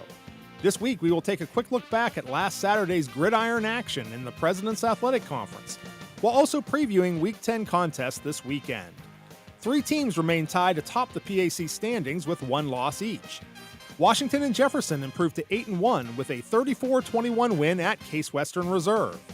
Carnegie Mellon kept pace with W&J following a 45-20 home win over Westminster, as did defending champ Grove City with a 59-0 shutout at Waynesburg. In other games, Geneva improved to 4-4 by holding off upset-minded Bethany 34-27. While Teal scored twice in the final 2 minutes to top St. Vincent 20-10. Allegheny had the Week 9 bye. PAC Player of the Week recognition for Week 9 went to W&J senior tight end Zach Cernudo on offense, with 14 catches for 123 yards and a TD at Case. Teal senior D lineman Luke Faber on defense, with 11 tackles, including 4 for losses and 2 sacks versus St. Vincent. And junior kicker Justin Caputo of Carnegie Mellon on special teams, after going a perfect 7 for 7 on kicks versus Westminster. Newcomer of the week went to Bethany freshman quarterback Brett Phillips, with 433 yards of total offense versus Geneva. Week 10 is highlighted by 7-1 Grove City hosting 6-2 Case Western Reserve at Thorne Field in Grove City at 1 p.m. The Wolverines and Spartans met in an instant classic a year ago, with Grove City winning 27-24 in overtime in Cleveland, en route to the 2023 PAC football title. Wolverine head coach Andrew DiDonato talks about his team's matchup with Case and Wolverine hopes for possible postseason action. Whoever wins the PAC and represents in the NCAA playoffs has a chance to compete for a national title. I think the PAC has enough respect now that multiple teams and with the new format could get into the playoffs, and our mindset right now is to control everything we can to put ourselves in the best shot to be one of those PAC teams. Looking to keep pace with the other co-leaders is 7-1 Carnegie Mellon, which hosts 1-7 Allegheny at Gesling Stadium in Pittsburgh with a 12 noon kickoff. It's the 55th all-time meeting between the programs, with CMU holding a 32-20-2 advantage against the Gators, including a 19-3 road win in Meadville last year. Tartan head coach Ryan Larson talks about his team's approach to focusing on what they can control in the season's final 2 weeks. Yeah, we were honest with our guys after the Grove City loss. We said we're in playoff football already. We have to win every single week and keep surviving and advancing. And that's how we've looked at it. So since that game happened, we've been in that cliche 1-0 mentality of it's survive and advance. Due to a Week 11 bye, St. Vincent closes the regular season at home Saturday with a 1 p.m. kickoff against winless Bethany at Chuck Knoll Field in Latrobe. The annual Green Game Series is led by the Bison 10-7 over the past 17 seasons, although the Bearcats have won the last 5 matchups with Bethany, including a 29-21 win last season. SVC head coach Aaron Smetanka talks about seeing his Bearcat seniors suit up for the final time this weekend. Yeah, it's special always getting that senior day. You have it at home, you have everybody there, their family, their friends that come out to support them. When you do the walk on the field, when you're recognizing each of the players as they're going through. We've had some great support staff, though, too, that maybe have had injuries and they've joined the support staff or helped us out in operations. So we'll have a pretty big group there. In other Week 10 action, the matchup between 6-2 Westminster and 4-4 Geneva is simply known as The Game. This year's game kicks off at Reeves Field in Beaver Falls at 1 p.m. It is the 27th longest rivalry in all of college football, dating back to 1891, with the teams meeting for the 124th time. Last year, the Titans prevailed 35-14 over the GTs in New Wilmington. Finally, 2-6 Teal travels to face 3-5 Waynesburg at Wiley Stadium at 1 p.m. The Yellow Jackets lead the all-time series 34-10-1, but Teal snapped a 5-game losing streak against Waynesburg by edging the Jackets 15-14 a year ago. W&J has the Week 10 bye. That's all for this edition of the PAC Football Report. Log on to the conference website at www.pacathletics.org all season long for the latest news, scores, statistics, and other league information. You can follow us on social media via X, Facebook, and Instagram. Links are available at the PAC website. I'm Joe Underko. Thanks for listening, and we'll see you at the stadium.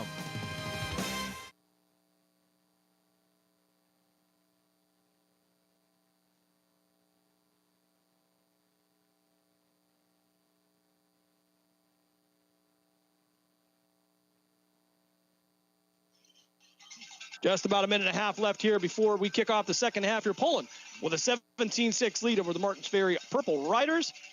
And at half, over on Western Reserve Radio 2 and Sports Radio 1240, Mark Means and Dave Clark reporting that the South Range Raiders take a 21-10 lead into the locker room over the Girard Indians. And probably Girard and Poland were the ones that gave South Range the biggest fits this year. But when playoff time comes, we know South Range is on their game.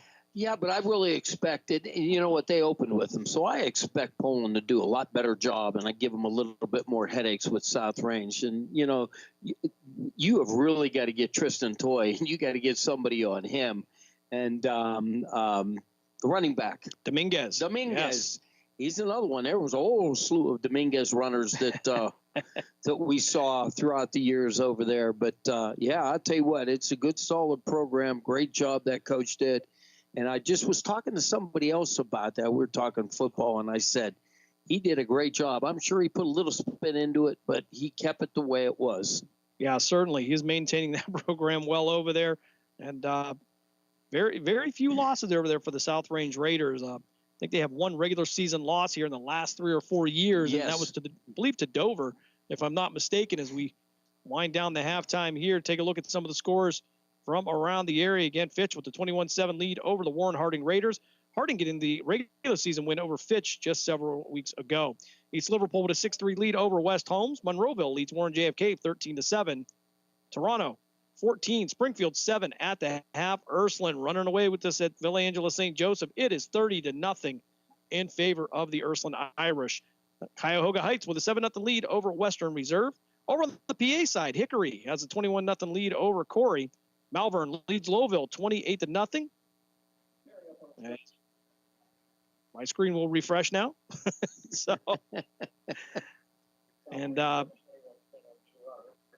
about the Perry Pirates. We have covered them a couple of times up there. Matter of fact, I don't know if you've been up there to be coach to the stadium in Ashtabula. It is beautiful up there.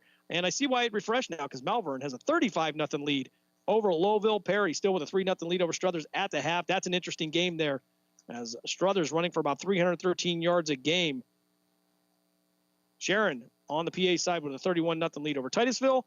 And at the half, it is scoreless between Glenville and West Branch. Holy, that's a shocker. So good luck to Lucas Black and the West Branch Warriors over there. Great family over there. Bree and Trey, his parents, and Case and Cruz, his younger brothers. And one Lucas Black will be playing the #1 team in the state tomorrow against the Dayton Stealth in Canton in hockey. So Lucas Black competing on all levels here as we get ready to kick this one off here. And it's going to be another onside kick. And it's going to be covered up at midfield by Poland. They're not going to be fooled this time. Poland will have the ball at midfield to get this third quarter started. Of course, this third quarter always brought to you by the Mahoning Valley Federals after a 2024 playoff appearance. The Mahoning Valley's minor league football team is building for the 2025 season.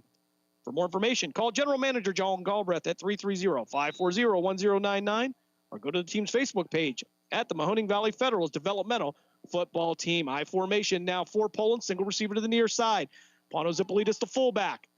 Play action. Kamara rolling out to the near side. He'll reverse direction, cut up field. He'll get out, back out to midfield, out to the 45 and down near the 42-yard line. And after he ran for about 75 yards, it'll be a net gain of 8. Yeah, because he ran to the left, ran to the right, ran up the bleachers, and down the bleachers. I tell you what, he was all over the place, but we got him. If you can hear an extra laugh in here, Pat Lucia joining us, of course, the host of the Saturday Morning Sports Page every Saturday at 9 a.m. on Western Reserve Radio. Barone, the receiver to the far side, Maseko to the near side, I formation. They'll go under center. That'll be Kamara at quarterback. Kamara pitching it out to Chase Jones. He'll bring it straight up the middle, and after a couple of yards, he'll be knocked back. And that was a big collision with Malachi Giles, 6'2", 245. Coach, he's a sophomore. Holy mackerel. How'd you like to feed that boy? They don't sell those clothes locally. Those come from Amazon. Yes, exactly. Size 15 shoe. Yeah, there you go. 10:56 left here in third quarter. Poland with a 17-6 lead. They'll go to the T formation. It'll be Kamara, quarterback, under center. Everybody in tight. They'll hand it off straight up the middle.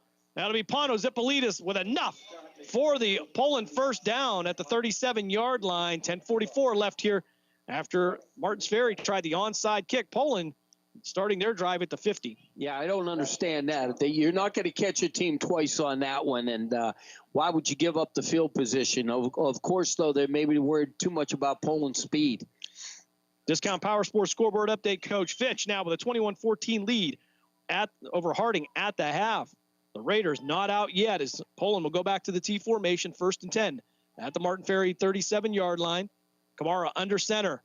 They'll give this one to Angel Lilly. I believe that's going to be, he'll pick up just about 4 yards on the play. 2nd and 6 now for the Bulldogs. Yeah, they're just running right at them. They're not doing anything fancy. They're testing that middle, try to wear that front line down and just pounding away now. Only 8:22 here, Coach, as the clock will continue on. A lot of running going on. Eating up this clock. Poland in no rush as Vito Kamara will bring in the play from the sideline. Malvern now with a 35-0 lead over Lowville. T formation again. Kamara under center. 2nd and 4 from the 31. Hand off to Pano Zipolitis. He'll drive his legs forward. He'll take most of Martin Ferry's defense with him, and he should have enough for a Bulldog first down at the 29-yard line. 9:30 left here third quarter. Yeah, we'll take about 6-7 yards on that run. Again, they're not doing anything fancy. They're running right at them as they should. And I'd continue to do that until they stop them. Well, they must have been listening to what you were saying earlier, Coach, about Pano not getting the ball. They've gone to him, and he's picking up the hard yards. Oh, he's picking up. He's gashing them up in the middle. He's not even doing outside. So back to the T formation. Kamara going to step back, check with the coaches on the sideline. Back under center. This time a handoff, and it'll be Angelilli dropping his shoulder past the 20 down to the 19-yard line. Pick up a 5. It's 2nd and 5 now for the Bulldogs. They're in the red zone. Yeah, they're just running right at them. The front piggies up there are just knocking that defensive line off the ball, and they're just gaining all over them. So 2nd and 6 now for Poland actually mark it at the 20-yard line. Thought they were going to give him the 19, but the spots have been a little bit suspect, Coach. Yeah, a little bit. But we'll go close enough. Yep, left foot, right foot. We'll do what we need to do. I don't know. If you got 1 foot at the 20, 1 at the 19, maybe. Yeah, I don't know. T formation again. Kamara under center. Now we hand it off this time. I believe that's going to be Ricky Madeline on the carry. He'll pick up a couple yards on the play. That's going to be 3rd and 4 now for Poland, and it's going to be running back by committee now for the Poland Bulldogs. Yeah, now they're going to If I know Coach Pav, he's going to pull it and try to throw it, or he's going to run somebody to the outside. He's going to fake that dive, and we're going around the edge. Discount Power Sports scoreboard update at the half. It's the Ursuline Irish 37, Villa Angela St. Joseph nothing. It's going to be a running clock in the second half, Coach. Absolutely. 7:45 left here, third quarter, though. T formation. They're going to be right back to it. Kamara under center. And then they'll give it to Ricky Madeline, trying to get to the outside. Out to the 15, 10, 5. Inside the 5, he'll get knocked out of bounds. And we'll see where they're going to mark it. Well, maybe. It was hard to tell from our angle where he went out of bounds, but it's going to be first and goal for the Bulldogs with 7:32 left here, third quarter. West Holmes now with a 10-7 lead over East Liverpool at the half on the Discount Power Sports scoreboard update. So they'll go to the shotgun this time. Kamara at quarterback on the read, taking himself, work his way upfield towards the end zone. And into the end zone, touchdown, Poland on a 4-yard touchdown run. 7:25 left here, third quarter. And it's a 23-6 lead for the Bulldogs. Yeah, like I said before on that play, they were banging them on the inside, and then I was waiting for that run to the outside, and that's what they did. That set it up on the 5-yard line, and that just was an easy score from them. They just tucked behind them big boys, and then they pushed, and that was all she wrote. Kind of feel that momentum now for Poland. They feel comfortable, and they've eaten up almost about half of this quarter already. 7:25 left as Jay Stefanson will come in for the extra point. Josh Maseko to hold. Poland moving left to right on your devices. Snap is back. Kick is up, and it is good. 7:25 left here, third quarter. Poland takes a 24-6 lead. We'll step aside for a timeout. You are listening to the Cleveland Cobras High School Football Game of the Week here on City View Sportscast and WRQX AM 600 The Patriot. We're back right after this. Green light, let's get it. Green light, let's get it. Green light, let's get it.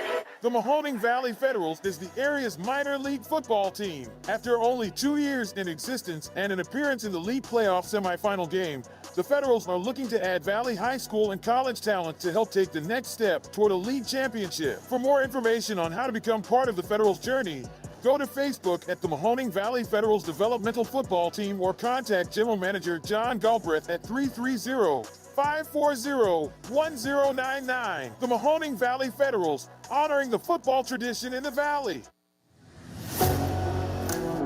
We now return you to the Cleveland Cobras High School Football Game of the Week on the iMedia One Network. Poland with a 24-6 lead by way of a Vito Kamara 4-yard touchdown run.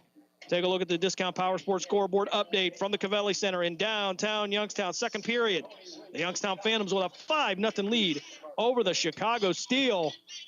And we are pretty much 3-0 tonight, Coach, for broadcast. There we go. It's a good Friday night to start off. As Stefanson will kick this one off. All kickoffs brought to you by Repair That Glass. Accidents happen. That's why you need Repair That Glass. Offering a full range of automotive repairs. For an appointment, call 330-534-3192. Stefanson getting ready to step into this one. 7:25 left here, third quarter. It's going to be a high kick and fielded at the 3-yard line. It'll be brought out near the 10, 20. And it'll be rowed down at the 30-yard line. That's where Martins Ferry will start the drive. First and 10. That's going to be Tevin Williams on the return. This 5'11", 185-pound senior. Absolutely. That was a good return by him again. Angelo Angelillian on the tackle. Yeah, these guys are all over the place. Offense, defense, special teams. That's what you got to do, and you're a player. You don't want to come off the field. Yeah, and you really like to see that well-rounded performance, especially in a time of playoffs. Absolutely. So first and 10 now at the 31-yard line. Martins Ferry into shotgun. 2 receivers to the near side. They'll go wing to the right. Ludoff with the quick pass out in the flats. Contact made at the 37, but he'll fight his way out into the sideline. That'll be Tevin Williams again. And Martins Ferry, they do a good job after the initial contact, getting downfield, keeping their shoulder square, and driving their legs. Yeah, I mean, he took a shot, though. He took himself out, and I think he said, okay, I need a break on that one. He took a nice pop. Now we got looking for Alex Reese here, the 6'6", 220-pound tight end. Been kind of quiet tonight Those will go 2nd and 1 at their own 40-yard line. 6:40 left here, third quarter. And some movement up front. No flag on the play. Cox with the ball at the 45. The flag will come out now. They'll get down to the 46. But I believe they're going to move this one back 5 yards. It'll be 2nd and 6 now from the 35. Yeah, that's definitely procedure.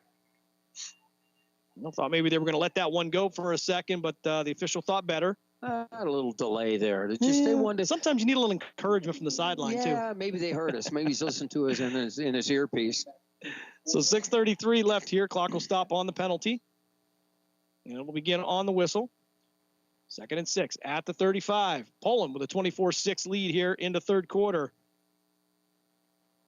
Over on Western Reserve Radio 2 and Sports Radio 1240. South Range with a 21-10 lead over Girard at the half. Cox now will be the receiver to the near side. Maurice Barnett to the far side. The quick pass out to the far side. It'll be caught. And he'll make his way out to the 48-yard line and be brought down unceremoniously.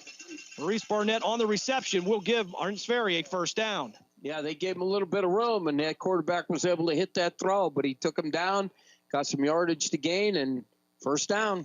They'll mark it at the Martins Ferry 48-yard line. 6 minutes left here, third quarter. Poland 24, Martins Ferry 6. You know who's been quiet, Jim, is Tafaro. I'm surprised that he hasn't gotten in there. Maybe they're double teaming him because he watched him on film, and he's always done a great job. Well, sometimes you got to plan for that guy. Oh, yeah. I formation under center, Ludoff. He'll take it himself out to the far side. Quarterback keeper trying to get away from Pano Zipolidis. He'll go out of bounds at the 44-yard line. Pick up a 4. It'll be 2nd and 6. Now for Martins Ferry. Vito Camaro over there to assist as well. Vito's a little feisty. I'll tell you what. He says, you ain't running me over. Yeah, make no mistake. He might be a quarterback, but he sticks his nose in there. Absolutely. I want to remind you tomorrow coming up 12:15 pregame for the Grove City Wolverines as they take on the Case Western Reserve Spartans. One loss. Wolverines looking to get to the playoffs as we'll go. I'm in formation. Hand off to the right side. He'll go off the right side, and Angelo Angelilli going to bring him down after about a 5 or 6 yard carry. That's going to be Tevin Williams on the carry for the Purple Riders. Well, I could tell you right now why Vinny Tafaro is not getting in there. He just got triple teamed. Holy mackerel. And that's really the only way you're probably going to control him. I'll tell you what, he had about 800 pounds sitting on him at least. Holy. That's a lot to ask of anybody. You ain't a kidding. He got destroyed by 3 guys. And if you watch the Hubbard video, you'd see why. Handoff off the left side. It's going to be Cox. Cox fighting his way forward, trying to make it out near the 35. They'll give him the 36. Going to be a pickup of 3, 2nd and 7 now for Martins Ferry. Yeah, Pano was right there. He bear hugged him, and he was able to bring him down, so that was a good job by Pano Zipolidis. We're 47 left here in the third quarter. No running clock here. Yeah, but it is running because that's all we've been doing is running, so the clock really hasn't stopped. Angelilli will head to the sideline. Kolar will come in for him. I formation, Ludoff under center. Handoff off the right side. Initial contact made it to the line. May have picked up a yard on the play. Tevin Williams again on the carry for the Purple Riders. Yeah, that's about it. Now you got about a half yard on that, so you got 3rd and probably 5 on this one. Discount Power Sports scoreboard update. South Range now with a 28-10 lead over Girard. South Range takes the kickoff 90 yards to the house to start the third quarter. There we go, Z. Dave Rock taking over for Dan Yeagley. We'll be keeping an eye on here. Will be the Burton-Berkshire game. Ludoff, pump fake. He'll throw it out to the sideline. It'll be Tevin Williams on the reception at the 30. He'll be knocked out near the 30-yard line. Pick up a 4. It'll be 4th and 1 now for Martins Ferry, and I got to assume they're going to go for this. Oh, they gave him first down? Okay, another interesting spot, but wow. Nonetheless, the drive will continue. That looked like it was short to me. That's hard for me to believe he got that first down. So the winner of this game will take on either Akron Manchester or Berkshire. Try to get an update on that score from around the state here. They'll go tight end to the left, I formation, twin receivers to the far side. Ludoff with the handoff to Cox off the right side. He'll fight his way forward down to the 21-yard line. That'll be a pickup of 8. It'll be 2nd and 2 now for Martins Ferry with 3:09 left here, third quarter. And we got to cramp down on the field, Jim. All right, that'll give us an opportunity to take a look at the Discount Power Sports scoreboard update, see if we can get some more from around the valley. Of course, Ursuline well in control at the half over Villa Angela St. Joseph, 37-0. Fitch still leads Harding by a score of 21-14. West Holmes with a 10-6 lead over East Liverpool now. Monroeville, 13. Warren JFK, 7. Toronto still with a 14-7 lead over Springfield. That not updated since the half. Cuyahoga Heights with a 7-0 lead over Western Reserve. Glenville and West Branch getting into the third quarter. Still no score reported there. Sharon over Titusville over in the Keystone State, 31-0. The Tigers rolling at the half. Perry still with a 3-0 lead over Struthers. Malvern shutting out Lowville, 35-0. That'll go into a running clock. And another one over in the Keystone State, Hickory. The Hornets with a 28-0 lead over Corey. Cramp coming up here. Believe that's going to be Cox, who's put some work in tonight for Martins Ferry. He'll jog off, no problem. I wouldn't be jogging because it's going to tighten up again, and it looks like it's doing that. Well, you know, you get up and you want to show everybody you're okay, but yeah, maybe a little bit of pickle juice there for you guys. Remember that? Mustard and pickle juice. We lived on it at Cheney, and I believe we did a little bit of that with the Scourge, too. I believe when Mizel Arrington was in love with some pickle juices. We'll be 2nd and 2 now at the 21-yard line. Two fullbacks with a tailback behind Ludoff under center. Hand it off the left side. Williams with the carry. He'll have plenty for the first down. And he'll mark it at the 16-yard line, pick up a 5. And that'll be a first down for Martins Ferry in the red zone.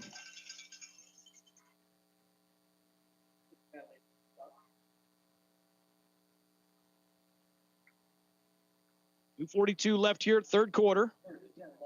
Oh, what's a very fast-moving game here.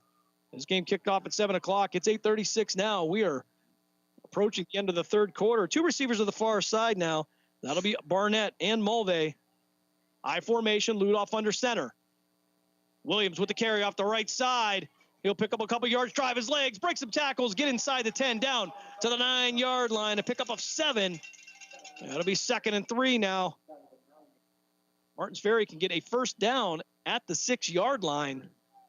But here's the thing, Jim. It's taken them almost all the rest of the third quarter to do this drive because Poland ate the first half of the third quarter. So not a real sense of urgency, actually. No, I'm kind of shocked.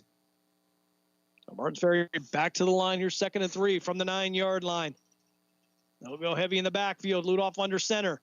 Hand it off the right side. Williams again into the end zone. Touchdown. Martins Ferry on a 9-yard touchdown run. It is now 24-12, still in favor of the Bulldogs. And I would imagine they're going to go for 2 on this, Jim.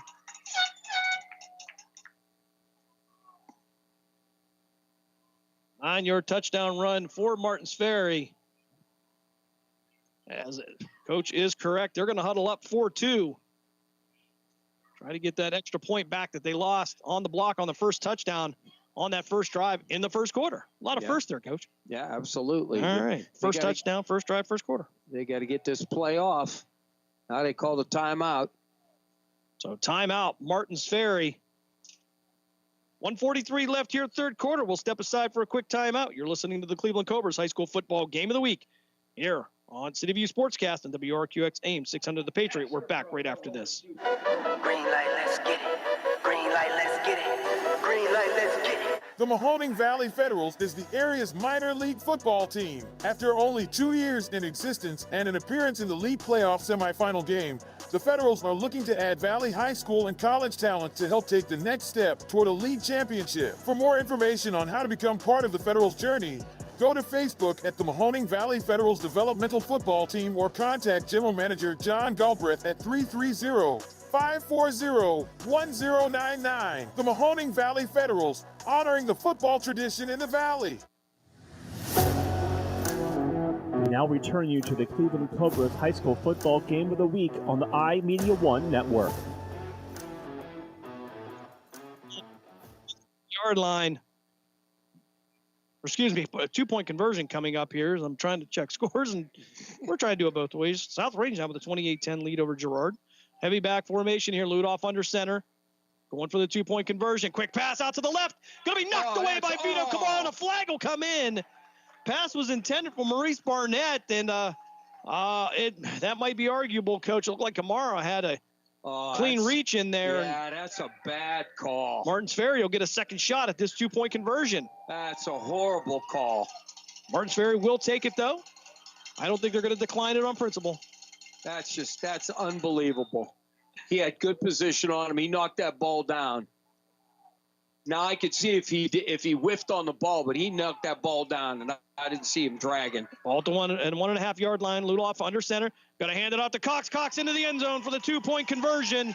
1:43 left here in this third quarter. The Purple Riders cut the Poland lead to 24-14. And Poland to get the ball back. And one thing that they're going to have to keep an eye out, because it's been done twice, is that onside kick. Yeah, I think they're going to be aware of that. Either that or they got to be which we call the fullbacks. The fullbacks or upbacks, they got to be very, very careful because they may pooch it over. But you better have some all-hands team up that front to make sure that balls are taken care of. Discount Power Sports scoreboard update. Third quarter action. Toronto and Springfield all tied up at 14. Coach Sean Guerrero taking the Springfield Tigers to the playoffs again. And doing a great job with that program here. Also the athletic director now out at Springfield. So this will be, I've found out that this may be possibly his last year because you can't do both. Yeah, unfortunately. So a little bit disappointing there. Loved having Coach Guerrero around, and with our weekly interviews with Mark Means. Another Discount Power Sports scoreboard update. Cuyahoga Heights now leads Western Reserve by a score of 7-6.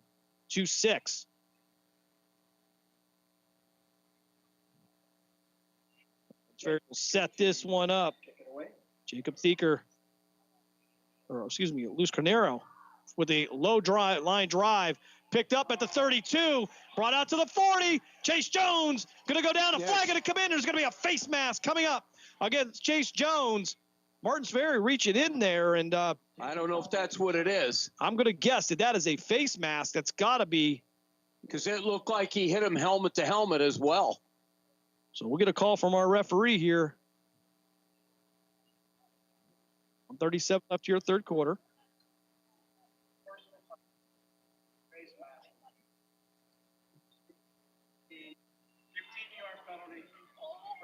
So not only will Poland get the ball, they will add 15 yards after the fact. Yeah, but I'll tell you what, that helmet should have been called too, Jim, because he did. It was bad. That was a bad hit. 1:37 left here, third quarter. Poland with the 24-12 lead. They will start this drive in Martins Ferry territory at the Purple Rider 40-yard line. And looks like we're going to have a timeout here. Taken by Poland here. We'll keep it right here. Third quarter action will continue. Just a minute 37 left here, third quarter. Take a look at some of the scores again from around the valley. As right now, East Liverpool, they retake the lead over West Holmes 13-10. Warren JFK takes the lead for the first time tonight, 14-13. Toronto Springfield all tied up at 14. Ursuline still leads Villa Angela St. Joseph 37-0. Cuyahoga Heights 7. Western Reserve Blue Devils 6. Hickory with a 28-0 lead over Corey. Lowville trails Malvern by a score of 35-0. First and 10 now for Poland at the Purple Rider 40-yard line. 1:37 left here, third quarter.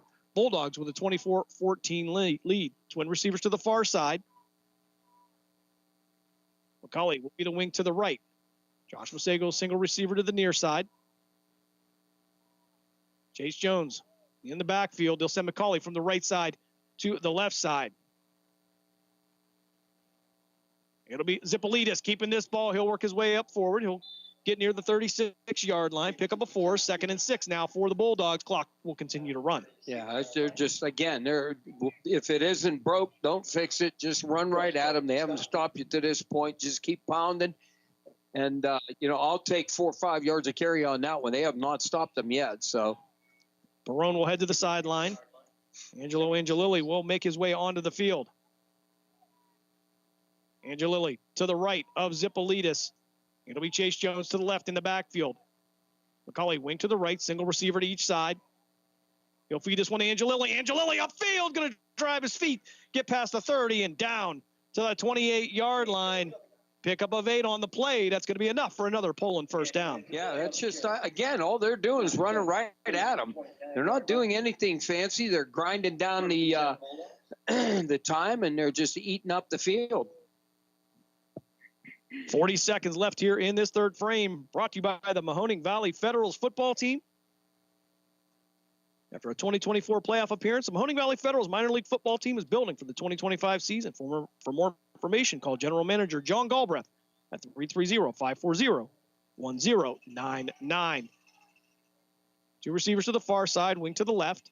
Chase Jones to the right of the freshman, David Zippolitas. They'll send McCauley in motion. Zippolitas going to keep it himself. Nowhere to go. Wrapped up. May have lost a yard on the play, maybe 2. And it'll be 2nd and 12 now for the Bulldogs as we head to the end of the third quarter. Yeah, they kind of keyed on Zippolitas, and what he should have done is he should have gave the jet motion. I think it'd have been better off. And the 3 here in Poland. Bulldogs lead 24-14. We're going to step aside for a break. You're listening to the Cleveland Cobras High School Football Game of the Week here on CityView Sportscast and WRQX AM 600. We're back right after this. Green light, let's get it. Green light, let's get it. Green light, let's get it. The Mahoning Valley Federals is the area's minor league football team. After only 2 years in existence and an appearance in the league playoff semifinal game, the Federals are looking to add Valley High School and college talent to help take the next step toward a league championship. For more information on how to become part of the Federals' journey, go to Facebook at the Mahoning Valley Federals Developmental Football Team or contact General Manager John Galbraith at 330-540-1099. The Mahoning Valley Federals, honoring the football tradition in the Valley. The Mahoning Valley's leader for golf, Milk Creek Golf Course, is now booking tee times for 2024. We offer stay and play opportunities available with 9 area hotel partners. For more information, visit our website at millcreekmetroparks.org. Also, look for new, exciting opportunities coming soon, including an indoor player development center with Trackman, an indoor Callaway Club fitting center, and an Odyssey fitting studio in 2024. Follow us on Facebook at Milk Creek Golf Course or call 330-740-7112. 2nd and 12 now from the 31-yard line. Zippolitas back to pass, looking down the sideline. Has a receiver up, looking for Josh Maseko. Contact. 2 flags will come in. Pass interference coming up against Martin's Ferry. And Maseko looking a little bit shaken up as he went down. He went up high for the ball, but the back judge and the headline and the line judge both agreed on that. And Maseko down, shaken up a little bit. I just hope he didn't come down and meet the turf. 11:55 left here in this game. Poland with a 24-14 lead. All now marked at the 16. As they'll check on the Poland receiver in the end zone, but he's sitting up, so may have gotten the wind knocked out of him as he went down. Of course, it's only taken me 12 weeks to get his name right. As Noah's dad, Jay Maseko. And finally, I call him Josh because that's his name. That would be a good reason. 12 weeks it took me. The funny thing is he also plays lacrosse. Games, of course, we bring to you here on the iMedia One Network. You'd think I'd be used to it. But his parents, great people here, great supporters of the Poland Bulldog program. And it's age, Jim. Or CTE, I'm not sure. Yeah, you were a center, did take a few shots. T formation now. Kamara under center, 1st and 10 at the Martins Ferry 16. Hand off to Angelilli. He'll be contacted in the backfield and brought down after about a yard pickup. May have given him 2, so 2nd and 8 for the Bulldogs. Galvin Mulvey just shot off the edge on that, and that's who made the play. I mean, he come down the line of scrimmage, was able to get there to slow him down. That was a great job by that young man. Yeah, and I always mention I love that discipline when he stepped down into the backfield, only about ankle length, read the play and get to it instead of over pursuing it. And he did a great job there. That was something that we always said, depth of the ball, read it, and go. Remember, they're coming to you. You don't need to go to them. T formation again. Zippolitas now. Excuse me, that is Kamara under center. Back to pass, fires into the corner of the end zone. He's got McCauley, and it's incomplete. I'll bring up third down for Poland. Had all over McCauley open in the end zone, but just led him a little bit too far. Yeah, I'd like to see him get a first down here. 2 scores down from this point if they don't score. I mean, they could get the 3 points, but that gets it real close. So 3rd and 8 from the Martins Ferry 14-yard line.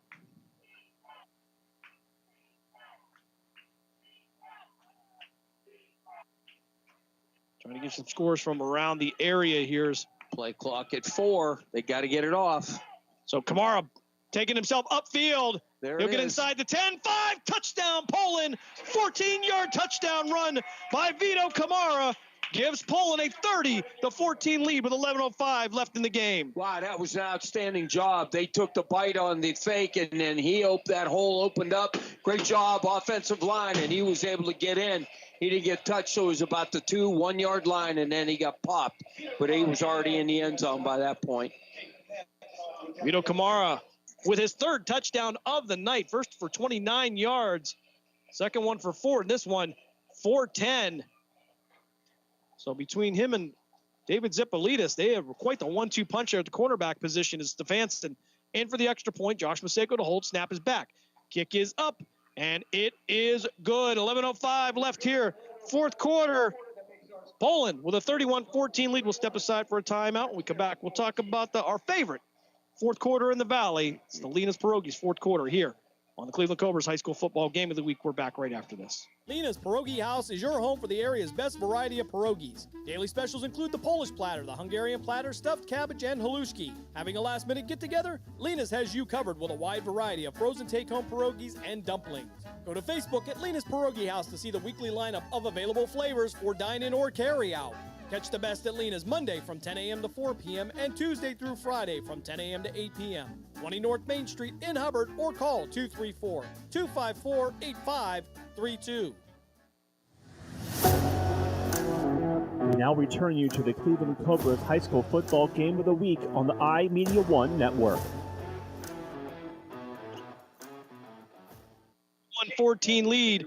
Poland gets the touchdown on a 14-yard touchdown run by Vito Kamara. Of course, 4th quarter here is the best quarter in the Valley, Coach. Yeah, best tasting. It's the Lena's Pierogi House 4th quarter. Your home for the area's best variety of pierogies. Visit Lena's on Facebook to see the weekly lineup of available flavors for dine-in or carry-out. Call Lena's at 330-254-8532. It makes me hungry. Yes, indeedy. So Stefanson to kick this one off. And this one going to head to the end zone. Touchback for Poland. Martins Ferry will start off 1st and 10 at their own 20-yard line. 11:05 left here in this game. Poland starting to feel it here, looking towards next week maybe. Yeah, but what they got to do is they can't get beat long. Not a quick score. What they got to do is make them grind out, maybe take 3-4 minutes off the clock, if not more, and then they'll be fine. They just got to be careful of that quick score. This game will meet the winner of Akron Manchester or Burton Berkshire. High formation. Hand it off up the middle again. It's going to be Williams on the carry. He'll pick up a couple yards, maybe 3 on the play. 2nd and 7 for Martins Ferry. Looks like they got a little pickup in their step, but Coach, you would think by now that there would be a little bit more urgency. Yeah, again, they're not. It's just this is what we do. This is what we're running, and we're hoping to break one, and then try to get 3 scores down. High formation, Cox to tailback, twin receivers to the near side.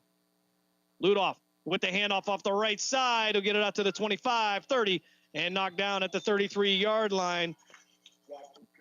That'll be enough for a Purple Rider first down with 10:28 left here in the game. And in Poland's, they're quite comfortable doing this because, again, just don't hit them with the big play. Keep stopping them. Clock is running. Make sure they knock off about 3-4 minutes. Twin receivers on the far side. Barnett will be in the slot. Hand off the left side. That'll be Williams again. He'll be brought down after a gain of 2. 2nd and 8 now for the Purple Riders. Coach, they look like they're getting to the huddle fast, but again, things are slowing down here, and the clock is continuing to run. We're under 10 minutes to play. Yeah, Panozippolitis was right on that one, and so I mean he read that, was able to fill the hole, and he knocked him down right as he hit the hole. So that's what they need to do. They need to keep them, make them go 3-4 downs. Try to keep that clock running. 9:40 left here. Poland with a 31-14 lead here in the final frame of week 2 of the Division 5 Region 17 playoffs. Ludoff under center, high formation, back to pass, has to step in the pocket. Peyton Miller had a shot at him, and he'll finally be brought down out of bounds near the 40-yard line. Jeffrey Collar able to push him out of bounds. Thought there was going to be a flag coming in from the sideline. They did. Okay, there was a flag. But he was still it looked like he was still in the field of play. Unless that, yeah. Wow. So we're going to get Ricky Madeline with the late hit with 9:22 left here in this game. And Martins Ferry will get a first down either way, trailing 31-14. I just, if you're in a field of play, and he's coming at you.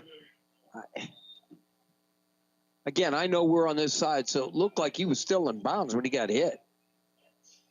1st and 10 now at the Poland 45-yard line. High formation, twin receivers to the near side. That'll be Mulvey, the outside receiver, hand off to Cox. Cox with one cut, tried to get upfield past the 45 to the 44.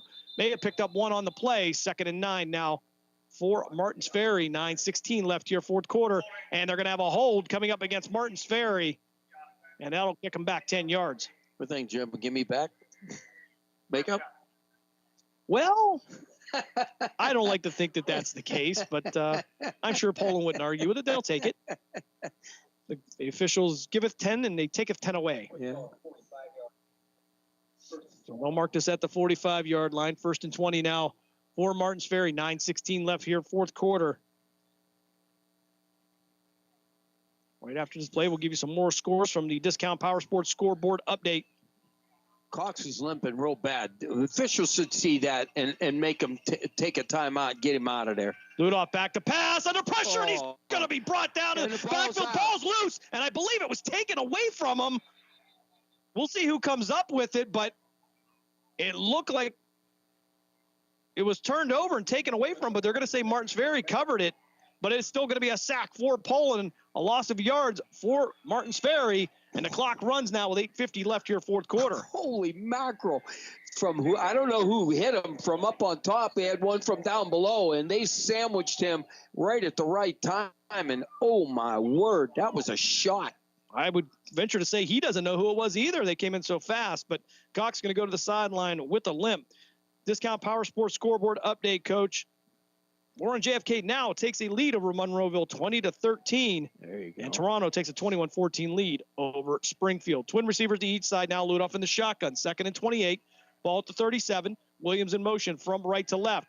Back to pass. 3-step drop. Fires out in the flats. And that's going to be picked off by Poland. Ricky Madeline. We'll give the Bulldogs the ball at the Martins Ferry 30-yard line with 8:11 left here in this game. He did a great job. He stayed with his guy. He saw what was going on. So when he lobbed it, when the quarterback lobbed it over his lineman, he was right there, stepped in front, was able to pick that off. That was a great job by recognizing a play and taking it. Outstanding job. Ricky Madeline, linebacker for the Poland Bulldogs, steps in, takes that one away, and after not getting the fumble on the sack, Poland gets the turnover on the next play here. They'll mark it at the 30. 8:11 left here. Poland going to look to maybe dwindle this clock down as David Zippolitis will come in at the quarterback position. Formation this time, Chase Jones will be the tailback. Twin receivers to the far side. Zippolitis with the handoff to Chase Jones. He'll cut inside. Get out past the 25. He'll slide his way down to the 20-yard line. They'll actually say he went down at the 21. Pickup of 9. 2nd and 1 now for the Bulldogs. That was a great job. They had him lassoed about 2 yards after he got the ball. And I tell you what, he squirted right out of there. It was, we always say that looked like a grease pig coming out. Just squirted right out of there. But that's what hard running does. He's low to the ground, keeps the legs going, and he popped that right out of there. Great job, great run. Discount Power Sports scoreboard update. South Range now with a 35-17 lead over the Girard Indians. course, this fourth quarter brought to you by Lena's Pierogi Houses. Maseko and Barone will be the twin receivers of the far side. I formation. Zipolitis under center. Zipolitis with the handoff to the fullback. And he'll find his way forward down to the 15-yard line. Pickup of 6. 2nd and 4 now for Poland as they continue to grind this one out. It's going to be a first down for the Bulldogs. Excuse me on that. And I'm not sure if that was, I believe that's going to be Angelo Angelilli on the carry. It's hard to see the 6 or the 8. Right. Of course, we're talking about Lena's Pierogi House. How about this lineup, Coach? Chicken bacon ranch, cheddar, roasted garlic, potato, broccoli cheddar, and potato and beer cheese. That's different. That could be different. All right, 6:47 left here. We'll step aside for a quick station identification. Listen to WRQX AM 600, The Patriot. Well, we'll wait on that. I'll go right back to the I formation. My apologies. Twin receivers of the far side. Zipolitis with the handoff to Chase Jones. He'll bounce it to the outside, trying to find room to run. He'll make a few cuts. Not much room there as he'll get to the 15. And that'll be the original line of scrimmage. 2nd and 10 now for the Bulldogs. We'll step aside for that ID. You're listening to WRQX AM 600, a Cumulus media station.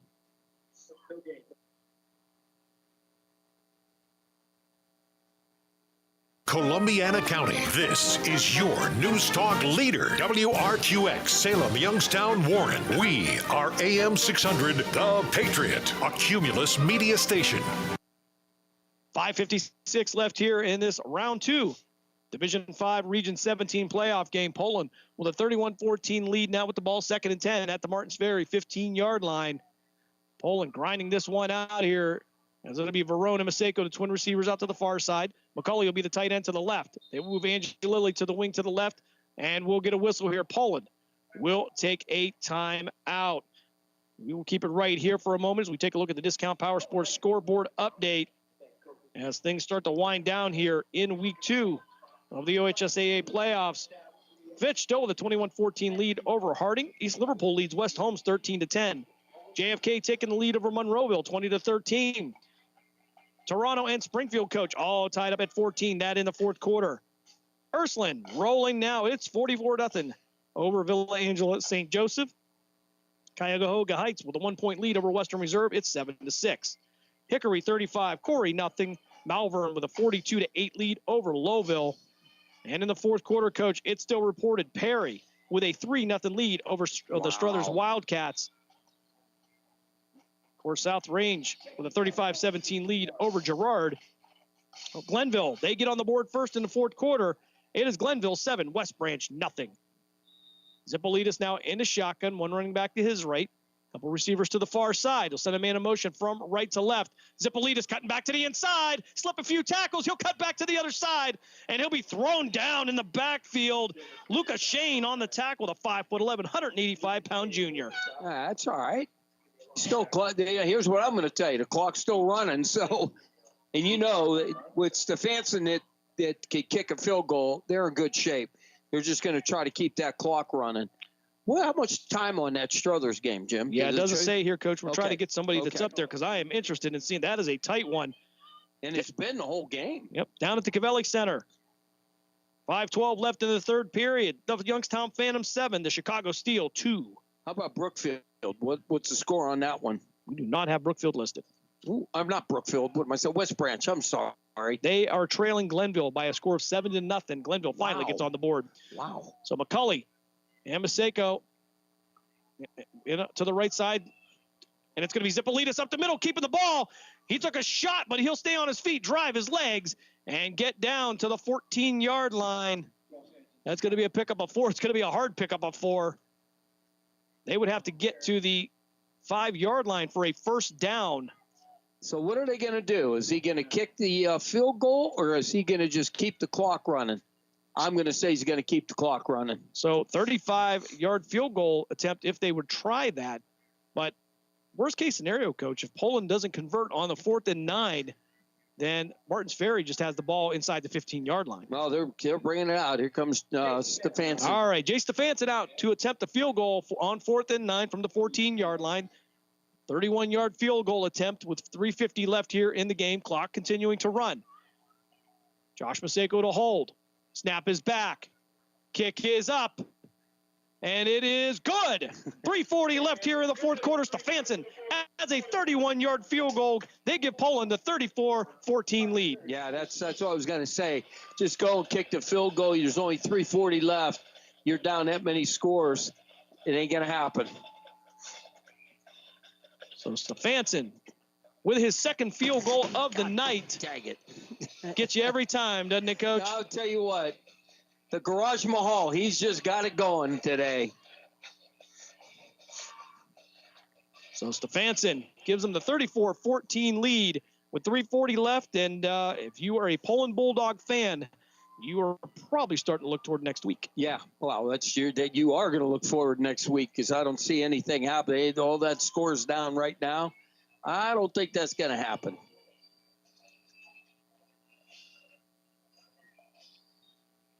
Three scores down, not hardly. Do we have any scores on who they could possibly be playing next week? Yes, we do not have a score from the game, but we know they will be playing the winner of Akron, Manchester, and Berkshire. Have not been able to get a score on that. If Matt's listening back at the Gessler Propane Studio, if he can maybe nose around, see if he can find something on that while we finish up our game here. Stefanson in to kick this one off. All kickoffs brought to you by Repair That Glass. Accidents happen. That's why you need Repair That Glass. Offering a full range of automotive glass repairs. For an appointment, call 330-534-3192. Stefanson to step into this one, and it's going to head towards the end zone again. And another touchback. Martins Ferry will start off 1st and 10 with 3:40 left, down by 20. You tell Craven that I said he needs to find that score. I'm going to have him running. Uh-oh. Take a lap. Yeah. Take a lap, Craven. Let's go. I believe this is going to be a final. On the Discount Power Sports scoreboard update, Cuyahoga Heights defeats Western Reserve by a score of 7-6. Oh, that's a shame. John Armidi's done a great job with that football team. And speaking of Western Reserve, I start driving for them Monday. I'm going to be working there part-time. Oh, so you're collecting a check. Well, you got to feel bad then. Just I'm going to be help driving the handicap van, so they asked me if I'd do it. Ludoff, 3-step drop, back to pass, fires over the middle, has a man open, cut at the 40, and falls down at the 46-yard line. And I believe that is going to be the big man, Alex Reese, 6'6", 220, his first catch of the night. Yeah, they've been they've really kept him lassoed. That's a good job. But again, they're in no hurry. Just make sure they try not to. Well, actually, the flag came in. We didn't see this, but there was a hold against Vito Camara for the Bulldogs, and they're going to decline the penalty. They'll take the first down. They'll take the result of the play. All right, as Sava Dorenzo will check in for the Bulldogs. Ludoff, 3-step drop again, looking out to his right, steps up in the pocket under pressure, going to have to take it himself. And Pano Zipolidis will wrap him up at the Martins Ferry 49-yard line. Pick up a 5 on the play. 2nd and 5 now for Martins Ferry with just about 3 minutes to play. Vito Camara come flying up there and popped him, spun him around. Holy mackerel.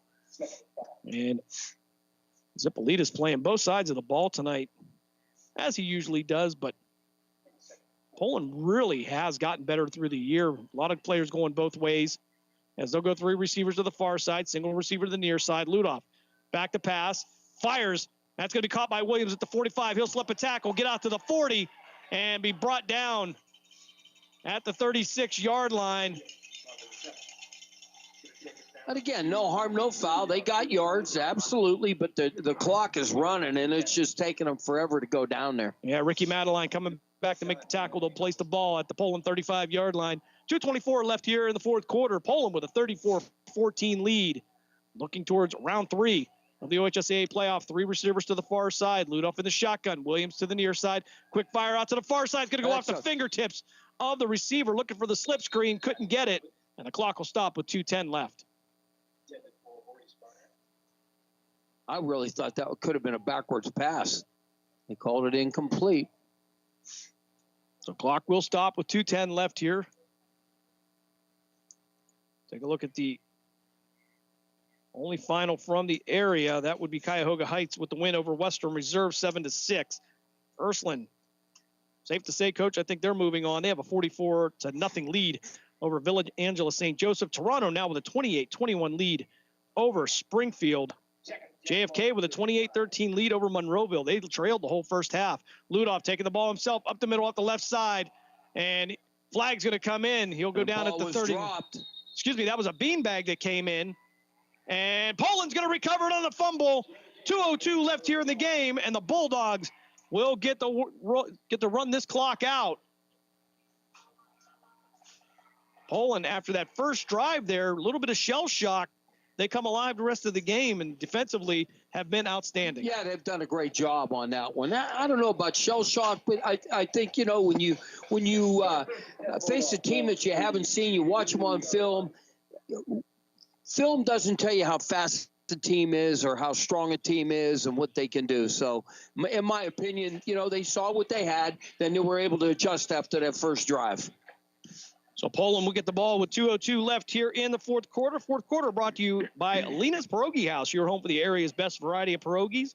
Visit Lena's on Facebook to see the weekly lineup of available flavors for dine-in or carry-out. Call Lena's at 330-254-8532. And Lena's, I don't think they found anything they can't put in a pierogi. What's that other stuff you like? Chicken paprika. There we go. And we got a 2:02 left here. Martins Ferry will take a timeout as well.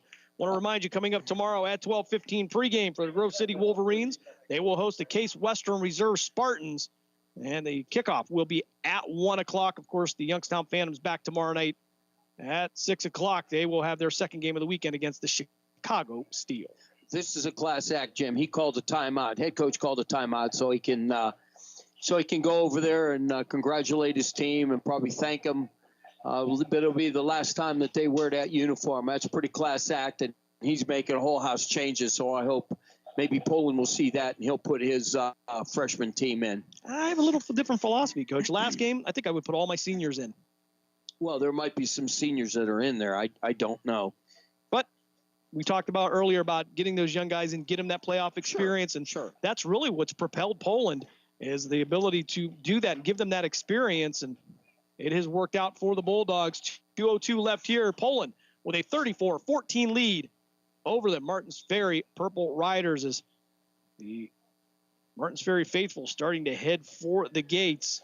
Yeah, there's some, you could see this is they got a little sprinkle of maybe some varsity, but most of them are the young guys. And I got to think that Poland's just going to take knees. That's all they're going to do. So one timeout left for each team here. Indeed, they will go to victory formation.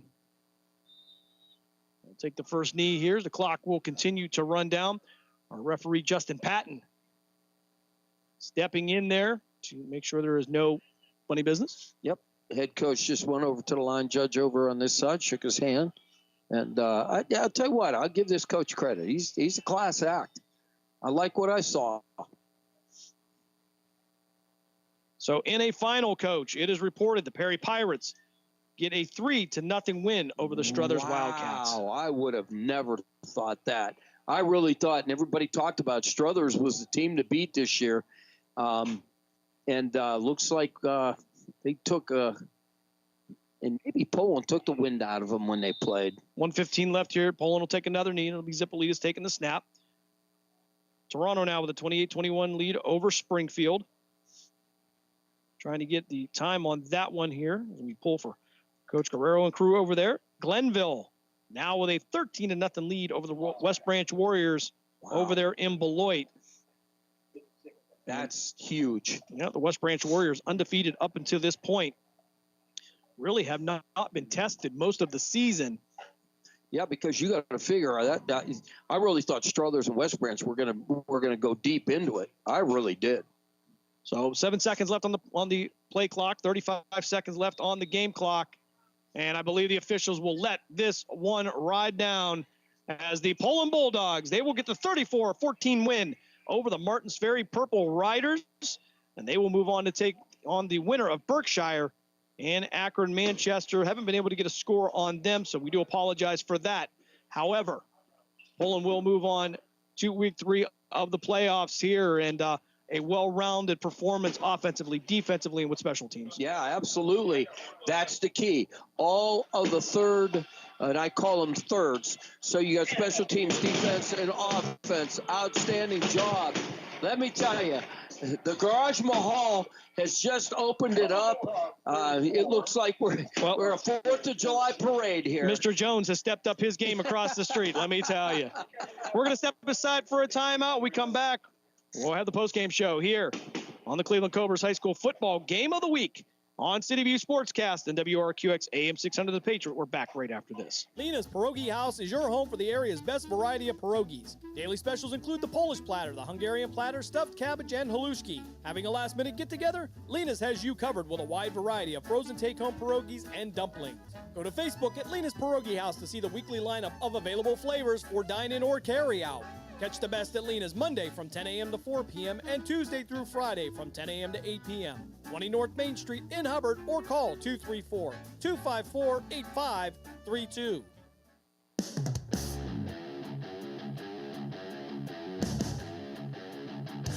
Catch all of the spring and summer action of Cleveland Cobras minor league football on the iMedia One Network.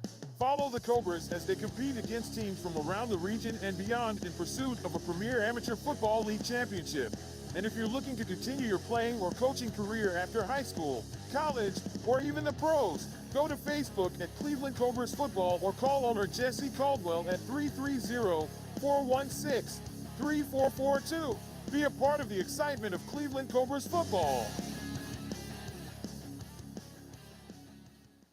Discount Power Sports at 778 North Main Street in Hubbard is hosting a raffle for a 125cc Ventura ATV. Tickets are $30 each and 100 tickets are available. For each raffle, when those 100 are gone, a winner will be drawn and a new raffle will begin. Tickets can be purchased at any Hubbard home game or at 778 North Main Street or by calling 330-717-4441. $1,500 from each raffle will go toward a scholarship for the Hubbard Youth Coalition.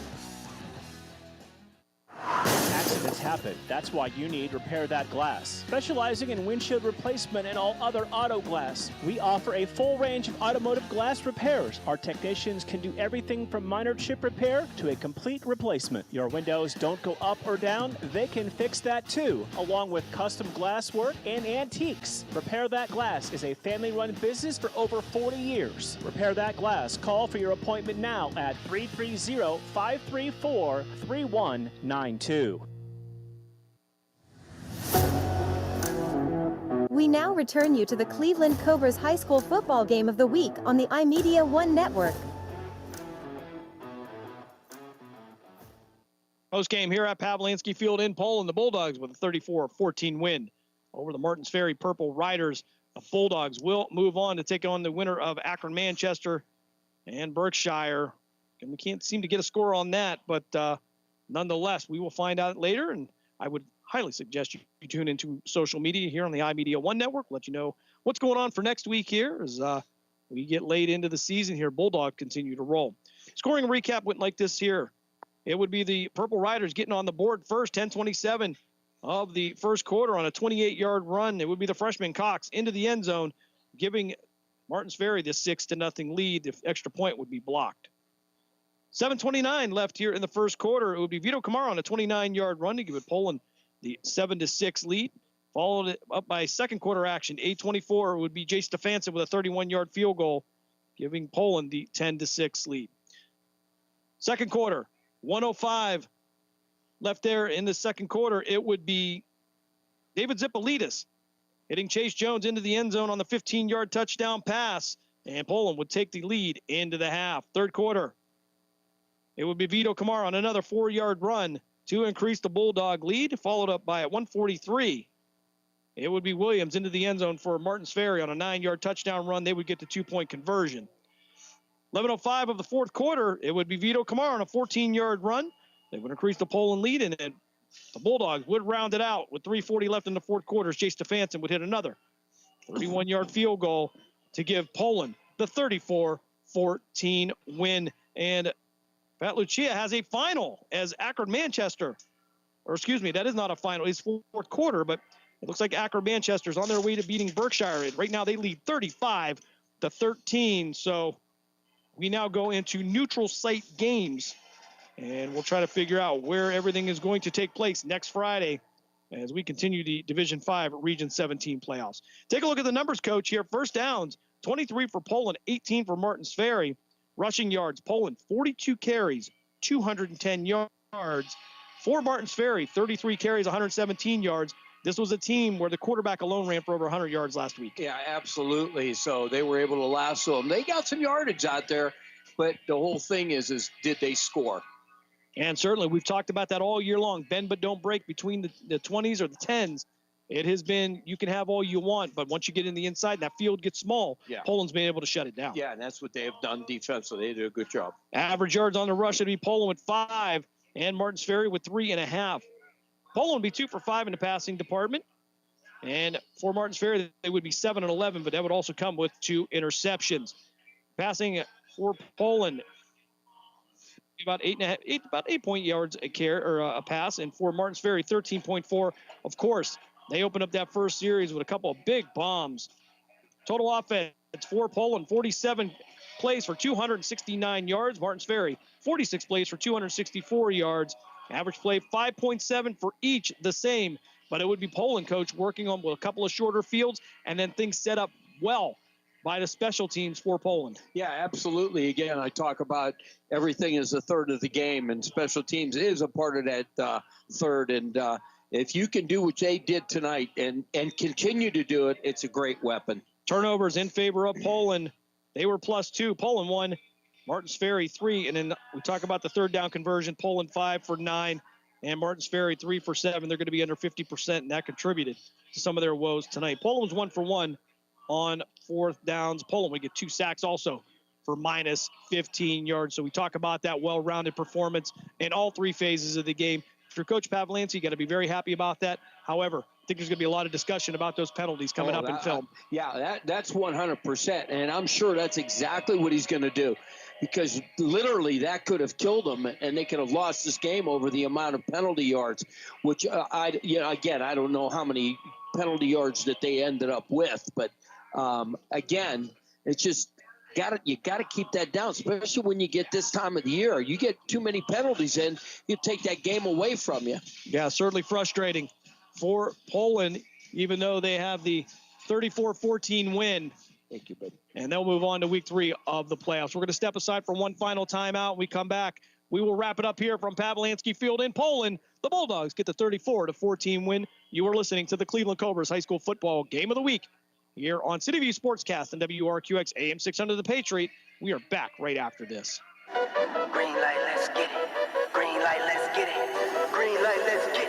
The Mahoning Valley Federals is the area's minor league football team. After only 2 years in existence and an appearance in the league playoff semifinal game, the Federals are looking to add Valley High School and college talent to help take the next step toward a league championship. For more information on how to become part of the Federals' journey, go to Facebook at the Mahoning Valley Federals Developmental Football Team or contact General Manager John Galbraith at 330-540-1099. The Mahoning Valley Federals, honoring the football tradition in the Valley. Lena's Pierogi House is your home for the area's best variety of pierogies. Daily specials include the Polish platter, the Hungarian platter, stuffed cabbage, and halushki. Having a last-minute get-together? Lena's has you covered with a wide variety of frozen take-home pierogies and dumplings. Go to Facebook at Lena's Pierogi House to see the weekly lineup of available flavors for dine-in or carry-out. Catch the best at Lena's Monday from 10 a.m. to 4 p.m. and Tuesday through Friday from 10 a.m. to 8 p.m. 20 North Main Street in Hubbard, or call 234-254-8532.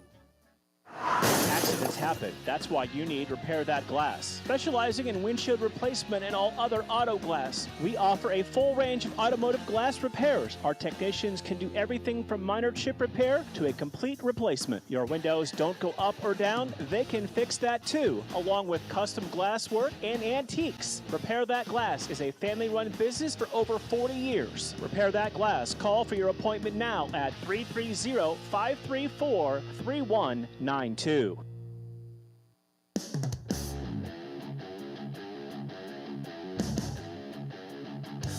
Catch all of the spring and summer action of Cleveland Cobras minor league football on the iMedia One Network. Follow the Cobras as they compete against teams from around the region and beyond in pursuit of a premier amateur football league championship. And if you're looking to continue your playing or coaching career after high school, college, or even the pros, go to Facebook at Cleveland Cobras Football or call owner Jesse Caldwell at 330-416-3442. Be a part of the excitement of Cleveland Cobras football.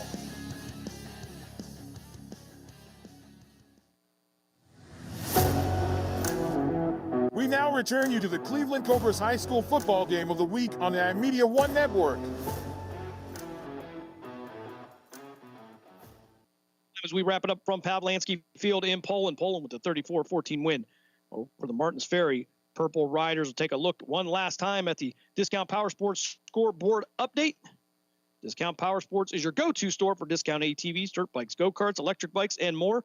Visit Discount Power Sports at 778 North Main Street in Hubbard or call 330-717-4441. From around the area here, Austintown Fitch now pulling away, Coach, 35-14 over Harding. We talk about it's hard to beat a team twice in a season. Fitch right now running away with it. Yeah, and I say that all the time. When you got to play teams twice or three times, man, it's rough. Because, man, what do? You throw the playbook at them to begin with to win a game, and then you got to come back and try to figure out a different way. So yeah, it's a little different when you got film.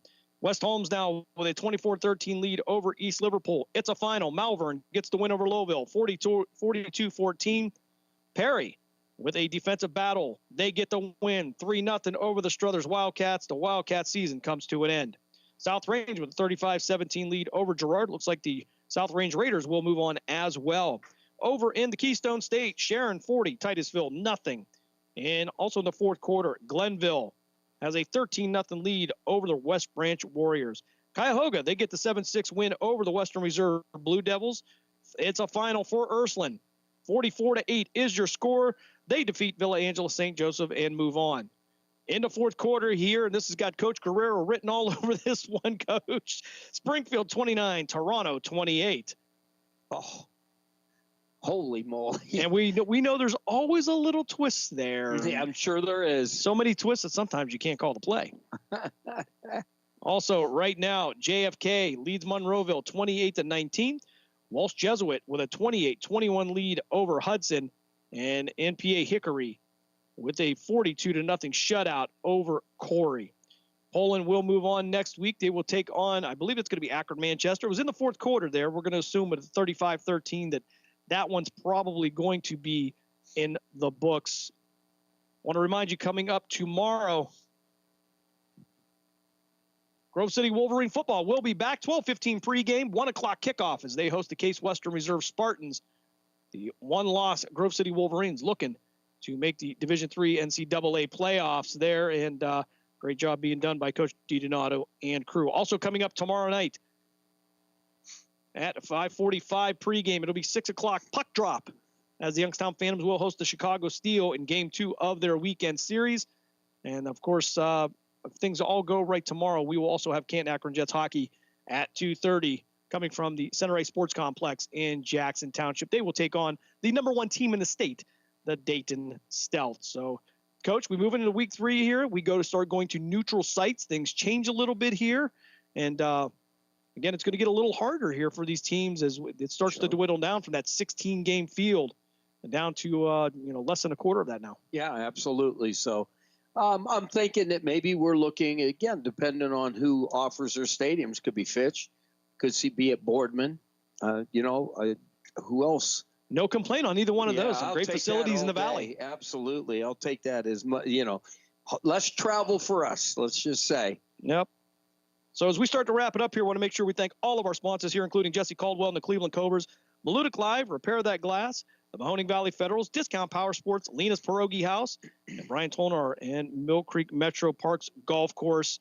And, of course, as always, I want to thank Brian Banfield and the administration here at Poland for having us, as we've had a great time here in these 12 weeks. Poland, will now be 10-2 on the season. They will move on. So a lot of excitement here in the Poland community. Absolutely. I'll tell you what, they're playing well, and they're hitting all the gears coming down the stretch. So, unfortunately, they have got to continue to get better. Penalties alone, they got to cut them out, because when you get deep in these playoffs, you get that many penalties.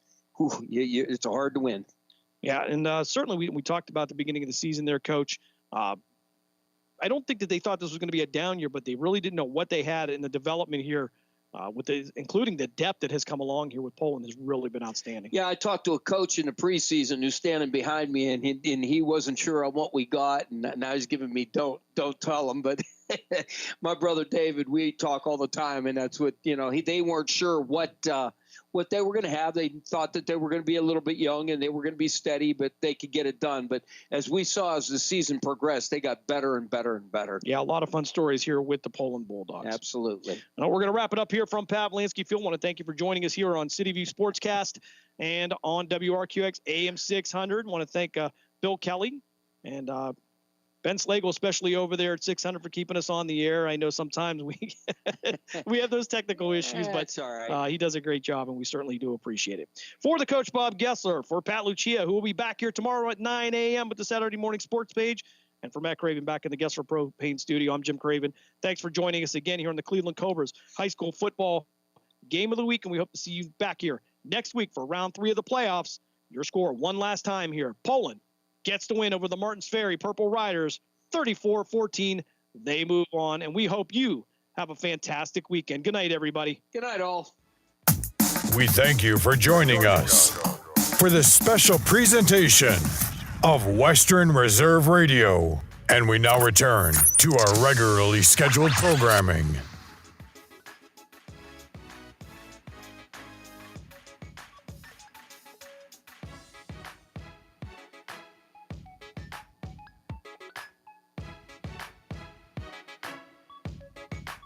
Against Schultz.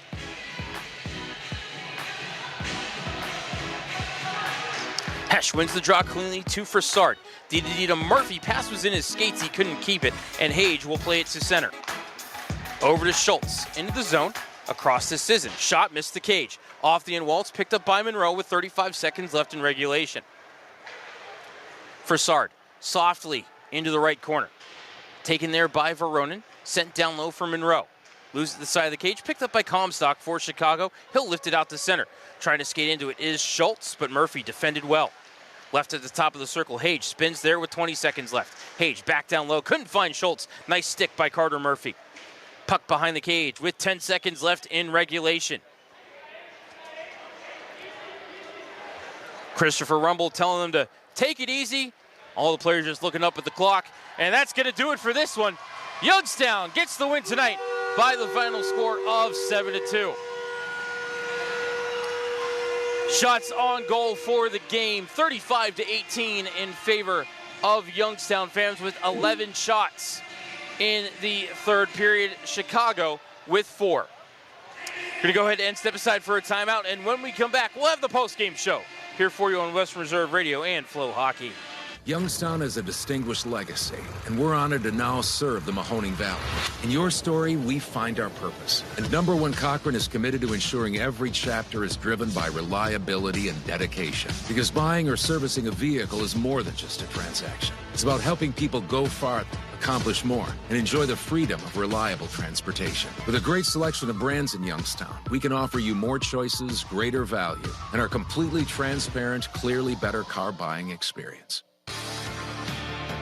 Looking to buy or sell a home? Team Marzo with Next Home Go 30 Realty can help. As a premier real estate team in the Mahoning Valley, we bring a unique and progressive approach to real estate using top listing technology, unique signage, and best practices in mobile and online marketing.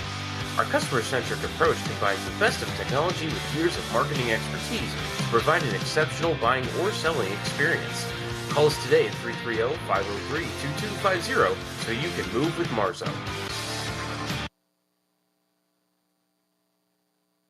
Experience the best in hockey streaming with Black Bear TV, serving the Covelli Center and Deep Freeze Arena, plus dozens of venues across North America. State-of-the-art HD cameras will change the way you watch games. Choose the plan that works for you at blackbearsports.tv.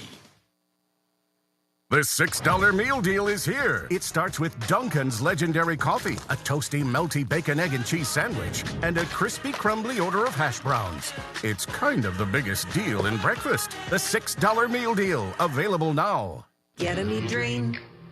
Get me drain. Drain or sewer problems? Call Get Me Drain at 330-758-5031 and get it fixed fast. Call now, 330-758-5031. Premier Bank is powered by people.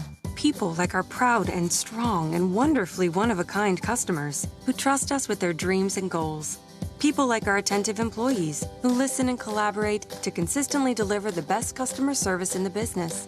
People like those in our community who help us make the places we call home as strong as they can possibly be. People like you, who we look forward to connecting with at yourpremierbank.com. Premier Bank, powered by people. Member FDIC. We now return you to Phantoms Hockey on Western Reserve Radio and the voice of the Phantoms, Matt Lipsack.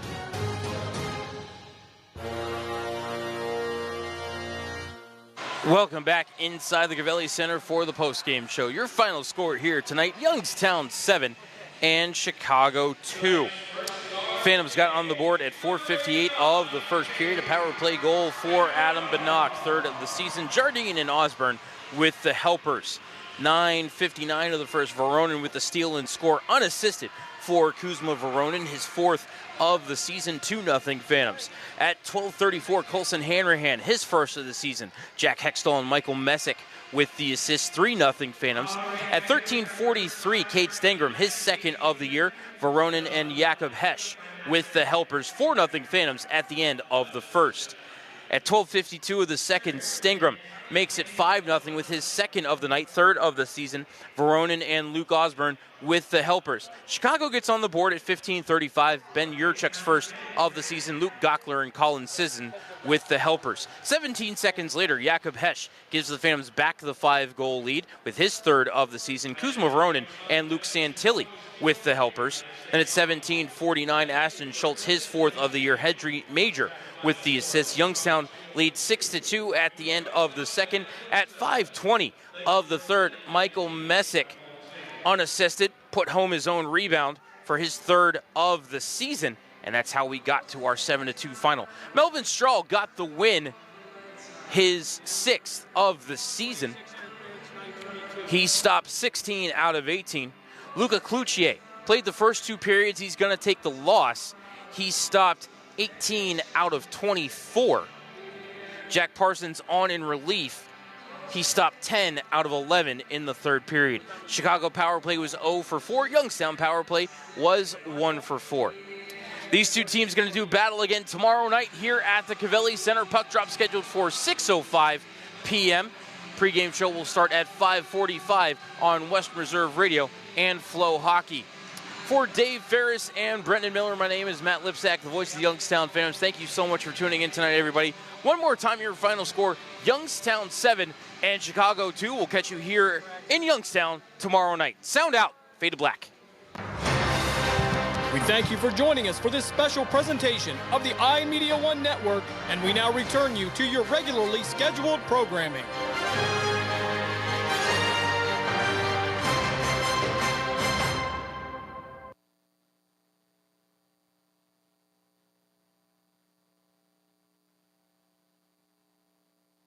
Richard each week, right? Where can you find that? That's footballcontestshow.com. I know, super creative, that's what it is, but that's what we talk about. We talk about the numbers for the Westgate, the numbers for the Circa Millions, and also Survivor, even though we did not survive. I think we get cashed. We get bounced out week 3, week 4. I forgot what it was. I guess it's better if you're going to lose in Survivor. Better to lose early than still sticking around here. And congrats to all those folks that are still hanging around. What, about 150 entries at this point? Good for them. A lot of sleepless nights and weeks ahead for those guys. But good luck going forward. But I think it's a lot of fun. It's been something new that we wanted to try, and just kind of figured it's a niche market and a niche audience when it comes to contest plays. But it's something that we have a lot of experience with, and we have good camaraderie and good chemistry, and it's been a lot of fun thus far. Yeah, you and Brady Cannon, both Westgate Super Contest winners in the past. All right, we've got 4 more plays to get to here in the final 3 minutes, James. Let's get to it. I assume if you bet the Steelers, you took +3, but here in the contest, +2.5 at the Commanders.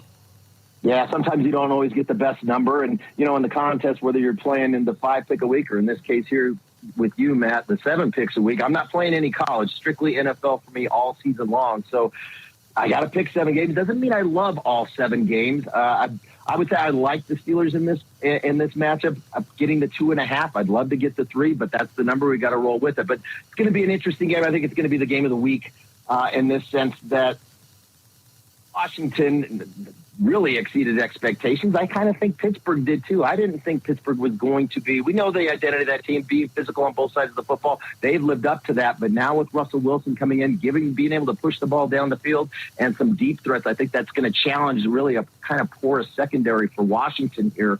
And you're getting Pittsburgh coming off a bye. I think Pittsburgh's defense is going to be extremely excited to take on this Washington offense. And great for Daniels, rookie QB coming in, but I think he's going to have his work cut out for him this weekend. Going to be a great game. I'll take the dog on the road, albeit plus the 2.5. I like your card this week. We have a lot of common plays, so hopefully you have a really good week. James Salinas with us. I want to give you time here to analyze your best bet. Let's get to it on Monday night. Rams -1. What do you like Matthew Stafford and Sean McVay so much in that Monday night spot? I was going to think about the other side of it. If you're just going to look at those, you identified the coach and the quarterback. I'll take McVay over the coaching staff on the other side for the Miami Dolphins week in and week out. We've seen that. Miami has to me, I think they've folded in the second half in a number of games. They've been pretty competitive all season long, but it's just not being able to come through and make the adjustments second half. And even last week, highly competitive and physical game, emotional game in that loss to the Buffalo Bills, losing on a 60-yard field goal basically as time expired. But now you're having to turn around, go back out on the road. It's going to be the 3rd road game in 4 weeks for the Dolphins against the Matthew Stafford team. That offensive line is getting healthy. Puka Nacua has learned his lesson not to punch helmets. He'll be back in this game, hopefully for a full 4 quarters. And I think we're seeing a Rams team that fought early on, had a lot of injuries, but is going to be healthy this week coming in. I like him as my best bet, laying the short number. I do too. James Salinas 7 this week. Patriots +6. Jets Cardinals under 46.5. Broncos +8, Steelers +2.5. His best bet, Rams -1. And other 2 plays for James Salinas, 49ers -6 and Colts +4. In about 30 seconds, quick analysis of your Niners and Colts plays. Really like that. Don't love the Colts, love to get them on a home dog, but I think this is a really scheduling nightmare for the Bills. This is going to be their 5th road game in 7 weeks, coming off a highly emotional game, division win against Miami, and then they have Kansas City on deck next week. Flat spot for me here. I'll take the home dog with the Colts, and then San Francisco off the bye. Give me the 49ers. I'll lay it. All right, James, appreciate the time. Best of luck this weekend. Thanks.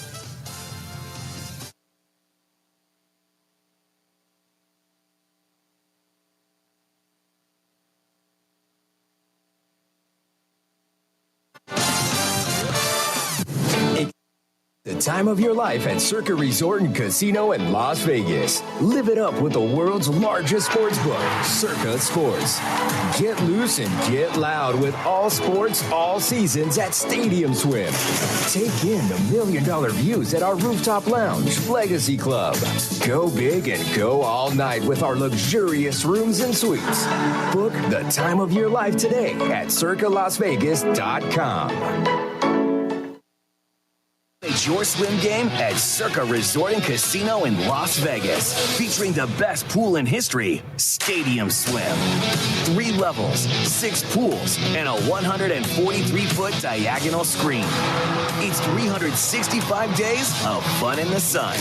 With all sports, Stadium Swim, located at Circa Resort and Casino.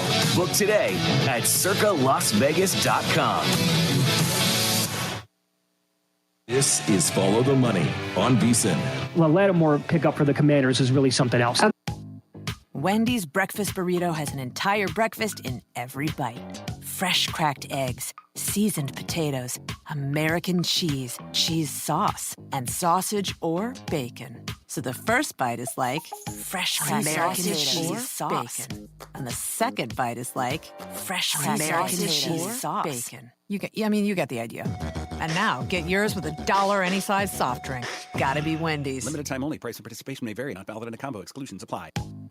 Wendy's breakfast burrito has an entire breakfast in every bite. Fresh cracked eggs, seasoned potatoes, American cheese, cheese sauce, and sausage or bacon. So the first bite is like fresh cracked American cheese sauce. Bacon. And the second bite is like fresh cracked American cheese sauce. Bacon. You get the idea. And now, get yours with $1 any size soft drink. Gotta be Wendy's. Limited time only. Price and participation may vary. Not valid in a combo. Exclusions apply. .org. Brought to you by the Ad Council and the National Highway Traffic Safety Administration. We are live outside the home of Joe and Rosie Goddard, where a pretty big tickle fight broke out just minutes ago. Sources say their father instigated the laughter. Let's go inside for a comment. Apparently, they have no comment. Dads, let this be a reminder that it only takes a moment to make a moment. Call 877-4DAD-411 or visit fatherhood.gov. Brought to you by the U.S. Department of Health and Human Services and the Ad Council. How's it going? I'm having a stroke. Are you going to shake my hand? I'm having a stroke. Wow, you're not even moving your arm. I'm having a stroke. When someone is having a stroke, they may not be able to say it with words, but their body language will tell you loud and clear. Look for FAST. F, face drooping. A, arm weakness. S, speech difficulty. T, time to call 911 immediately. Know the sudden signs. Spot a stroke fast. Visit Stroke. Welcome to Calvin's Barbershop. You all got to see this. I don't even want to know what you're looking at on that phone. Well, you should. I was learning about the dangers of high blood pressure and that we need to get ours checked regularly. High blood pressure can increase the risk of heart attack or stroke, but this text program can help keep it at a healthy range. Just text Barbershop to 97779 to sign up. I'll get right on it as soon as I'm done with this baby panda video. Text Barbershop to 97779. A message from the American Heart Association and the Ad Council. It's important to plan ahead for emergencies, like the storm. When it kicked in, we had a plan. We were able to get in touch with each other in no time. How to find each other. The whole experience was fine. The most frightening 10 hours of my life. If there's one piece of advice I'd offer other moms out there, it's to stay calm and keep to the plan. Some parents plan ahead, some don't. Make sure you know where to find your family in an emergency. Start your plan at ready.gov. Brought to you by FEMA and the Ad Council. You're listening to Western Reserve Radio at westernreserveradio.com on the Live 365 network and the Live 365 app. Time of year in the sports calendar, trying to track a bunch of college basketball, college football games tonight, and we got a full college football schedule on Saturday, and an NFL game that's a real thriller on Sunday morning. Circa Friday Football Invitational, 25 contestants to start. We are down to 23. We had the first two cuts this week, and take a quick look at the standings here at the bottom and see who is in jeopardy on the cut line going into Week 10. And the first two cuts, Sean Higgs, professional handicapper and radio host out of Texas, 24-38-1 against the spread, 1-8 on his best bets. I know he's really disappointed in his performance. Higgs and Matt St. Marie, the Circa Million champion in 2023, each cuts. We're going to have two cuts each week. St. Marie, 27.5 points. He was 2.5 points ahead of Sean Higgs, 3-6 on his best bets. And Matty St. had a awesome 2023 season and off to a tough start here, but a lot of sharp handicappers struggling. And speaking of that, look who's on the cut line this week. Jason Jarvis, a two-time Circa Million top 10 finisher, right now in a three-way tie for that 21st position with Jeff Petz, the Mad Russian, the defending champ in this contest, and a former Circa Million runner-up, and Chris Sanook, a Las Vegas pro bettor who's won several football contests in Vegas over the years. And a three-way tie, 21st place, to Mad Russian, Zanuck, and Jarvis at 28 total points. And Jason Jarvis needed the Miami Miracle last week to survive the Hurricanes coming back from 11 down in the third quarter to cover 20.5 against Duke and win by 22. All right, let's get to more plays in the contest here for Week 10. I mentioned the Mad Russian Jeff Petch. He finished second to Tony Gordon in the Circa Million. Last year, Tony Gordon finished second to Jeff Petch here in the Friday Football Invitational. Right now, Tony Gordon, pro bettor out of California, in 16th place in this contest, 29-31-3, 31.5 points. And I should mention, best bets are brought to you by G Bank, the official bank of VSIN. We're going to get to Tony Gordon's best bet here in a minute. Tony Gordon's 7 plays for this week. Bills -4 at Colts. My VSiN primetime co-host, Jonathan Von Tobel, thinks the Bills are going to bash the Colts this week. JVT, not a Joe Flacco guy. Tony Gordon on the Bills -4. Also playing the Cowboys +7.5 versus the Eagles. I tend to agree with Tony on his next 3 plays. I definitely agree on his next 3 plays, and I've swung to the Cowboys side on this game here late in the week. Cowboys +7.5 against the Eagles for Tony Gordon. He's also on Broncos +8 at KC. Commanders -2.5 against the Steelers. I'm actually on the other side of that one with Pittsburgh +3. But Tony Gordon also on Saints +3.5.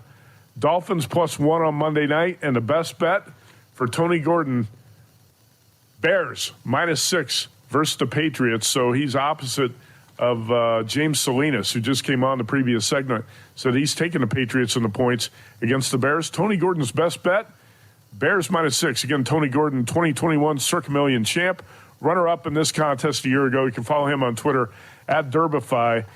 The G-Bank Visa Signature Card is your best bet, delivering 1% cashback rewards on eligible gaming transactions and 2% cashback rewards on all other eligible purchases. For more information, head to vsin.com/gbank, vsin.com/gbank. Subject to credit approval, terms and conditions apply. G-Bank, the official bank of vSIN. All right, from Tony Gordon, we move on to Big Randy McKay. Some say the sharpest gambler to ever swagger out of North Dakota. Right now, spending the football season in the mountains in Colorado, up around Blackhawk. Follow him at RR39. Top 15 finishes in the Circa Million last year in the Westgate Super Contest in 2016. Big Randy also has several other high contest finishes and wins over the years. Right now in this contest, 28, 33-2, 31 points, a half point behind Tony Gordon. Randy McKay this week, his 7 plays, Broncos +8 at Chiefs. Broncos going to be a popular play in the contest tonight. Randy McKay will play a lot of college football, and 6 of his 7 plays this week on the college side. All right, so after Broncos +8, Randy is on San Jose State +3 at Oregon State. Oklahoma -2.5 at Missouri. Both those teams kind of a mess right now, the Sooners and Tigers. Randy's laying the 2.5 with the Sooners. BYU -3 at Utah. That game has come down a point here in the last day and a half or so. Utah was catching 4. Big Randy's going to buy low here at BYU -3. That was the Circus Sports number that we used in the contest this afternoon. Randy McKay also on Georgia Tech +11 versus Miami. Is Haynes King going to be a quarterback for Tech? I like Tech too if Haynes King is in there Saturday. Miami Hurricanes have been playing with fire. Eventually they're going to get burned. They've been lucky to be where they are at this point. I like Tech +11. Hopefully Randy's right. Cincinnati -3.5 against West Virginia. He's laying the points with the Bearcats. And the best bet for Randy McKay, Michigan, Indiana. He's not playing the side. He's going under 50. Hoosiers favored over the Wolverines for the first time since 1968. Wes Reynolds, a happy man right now as the Hoosiers 9-0 and ranked number 8. Randy McKay's not going to pick a side. He's playing the total under 50 for his best bet. And Randy 4-4-1 on his best bets here in the contest. All right, Kelly Stewart. Rumor is she's in Vegas this weekend. I have not seen her. We're going to get to a promo here for Kelly Stewart in a minute. She's promoting a contest. This is, I think, a great idea, and that I joined as well. We'll talk about that in a minute. Kelly, 30.5 points. She's in 18th place. 27-28-1. A few weeks ago, she did not get her picks in by the deadline.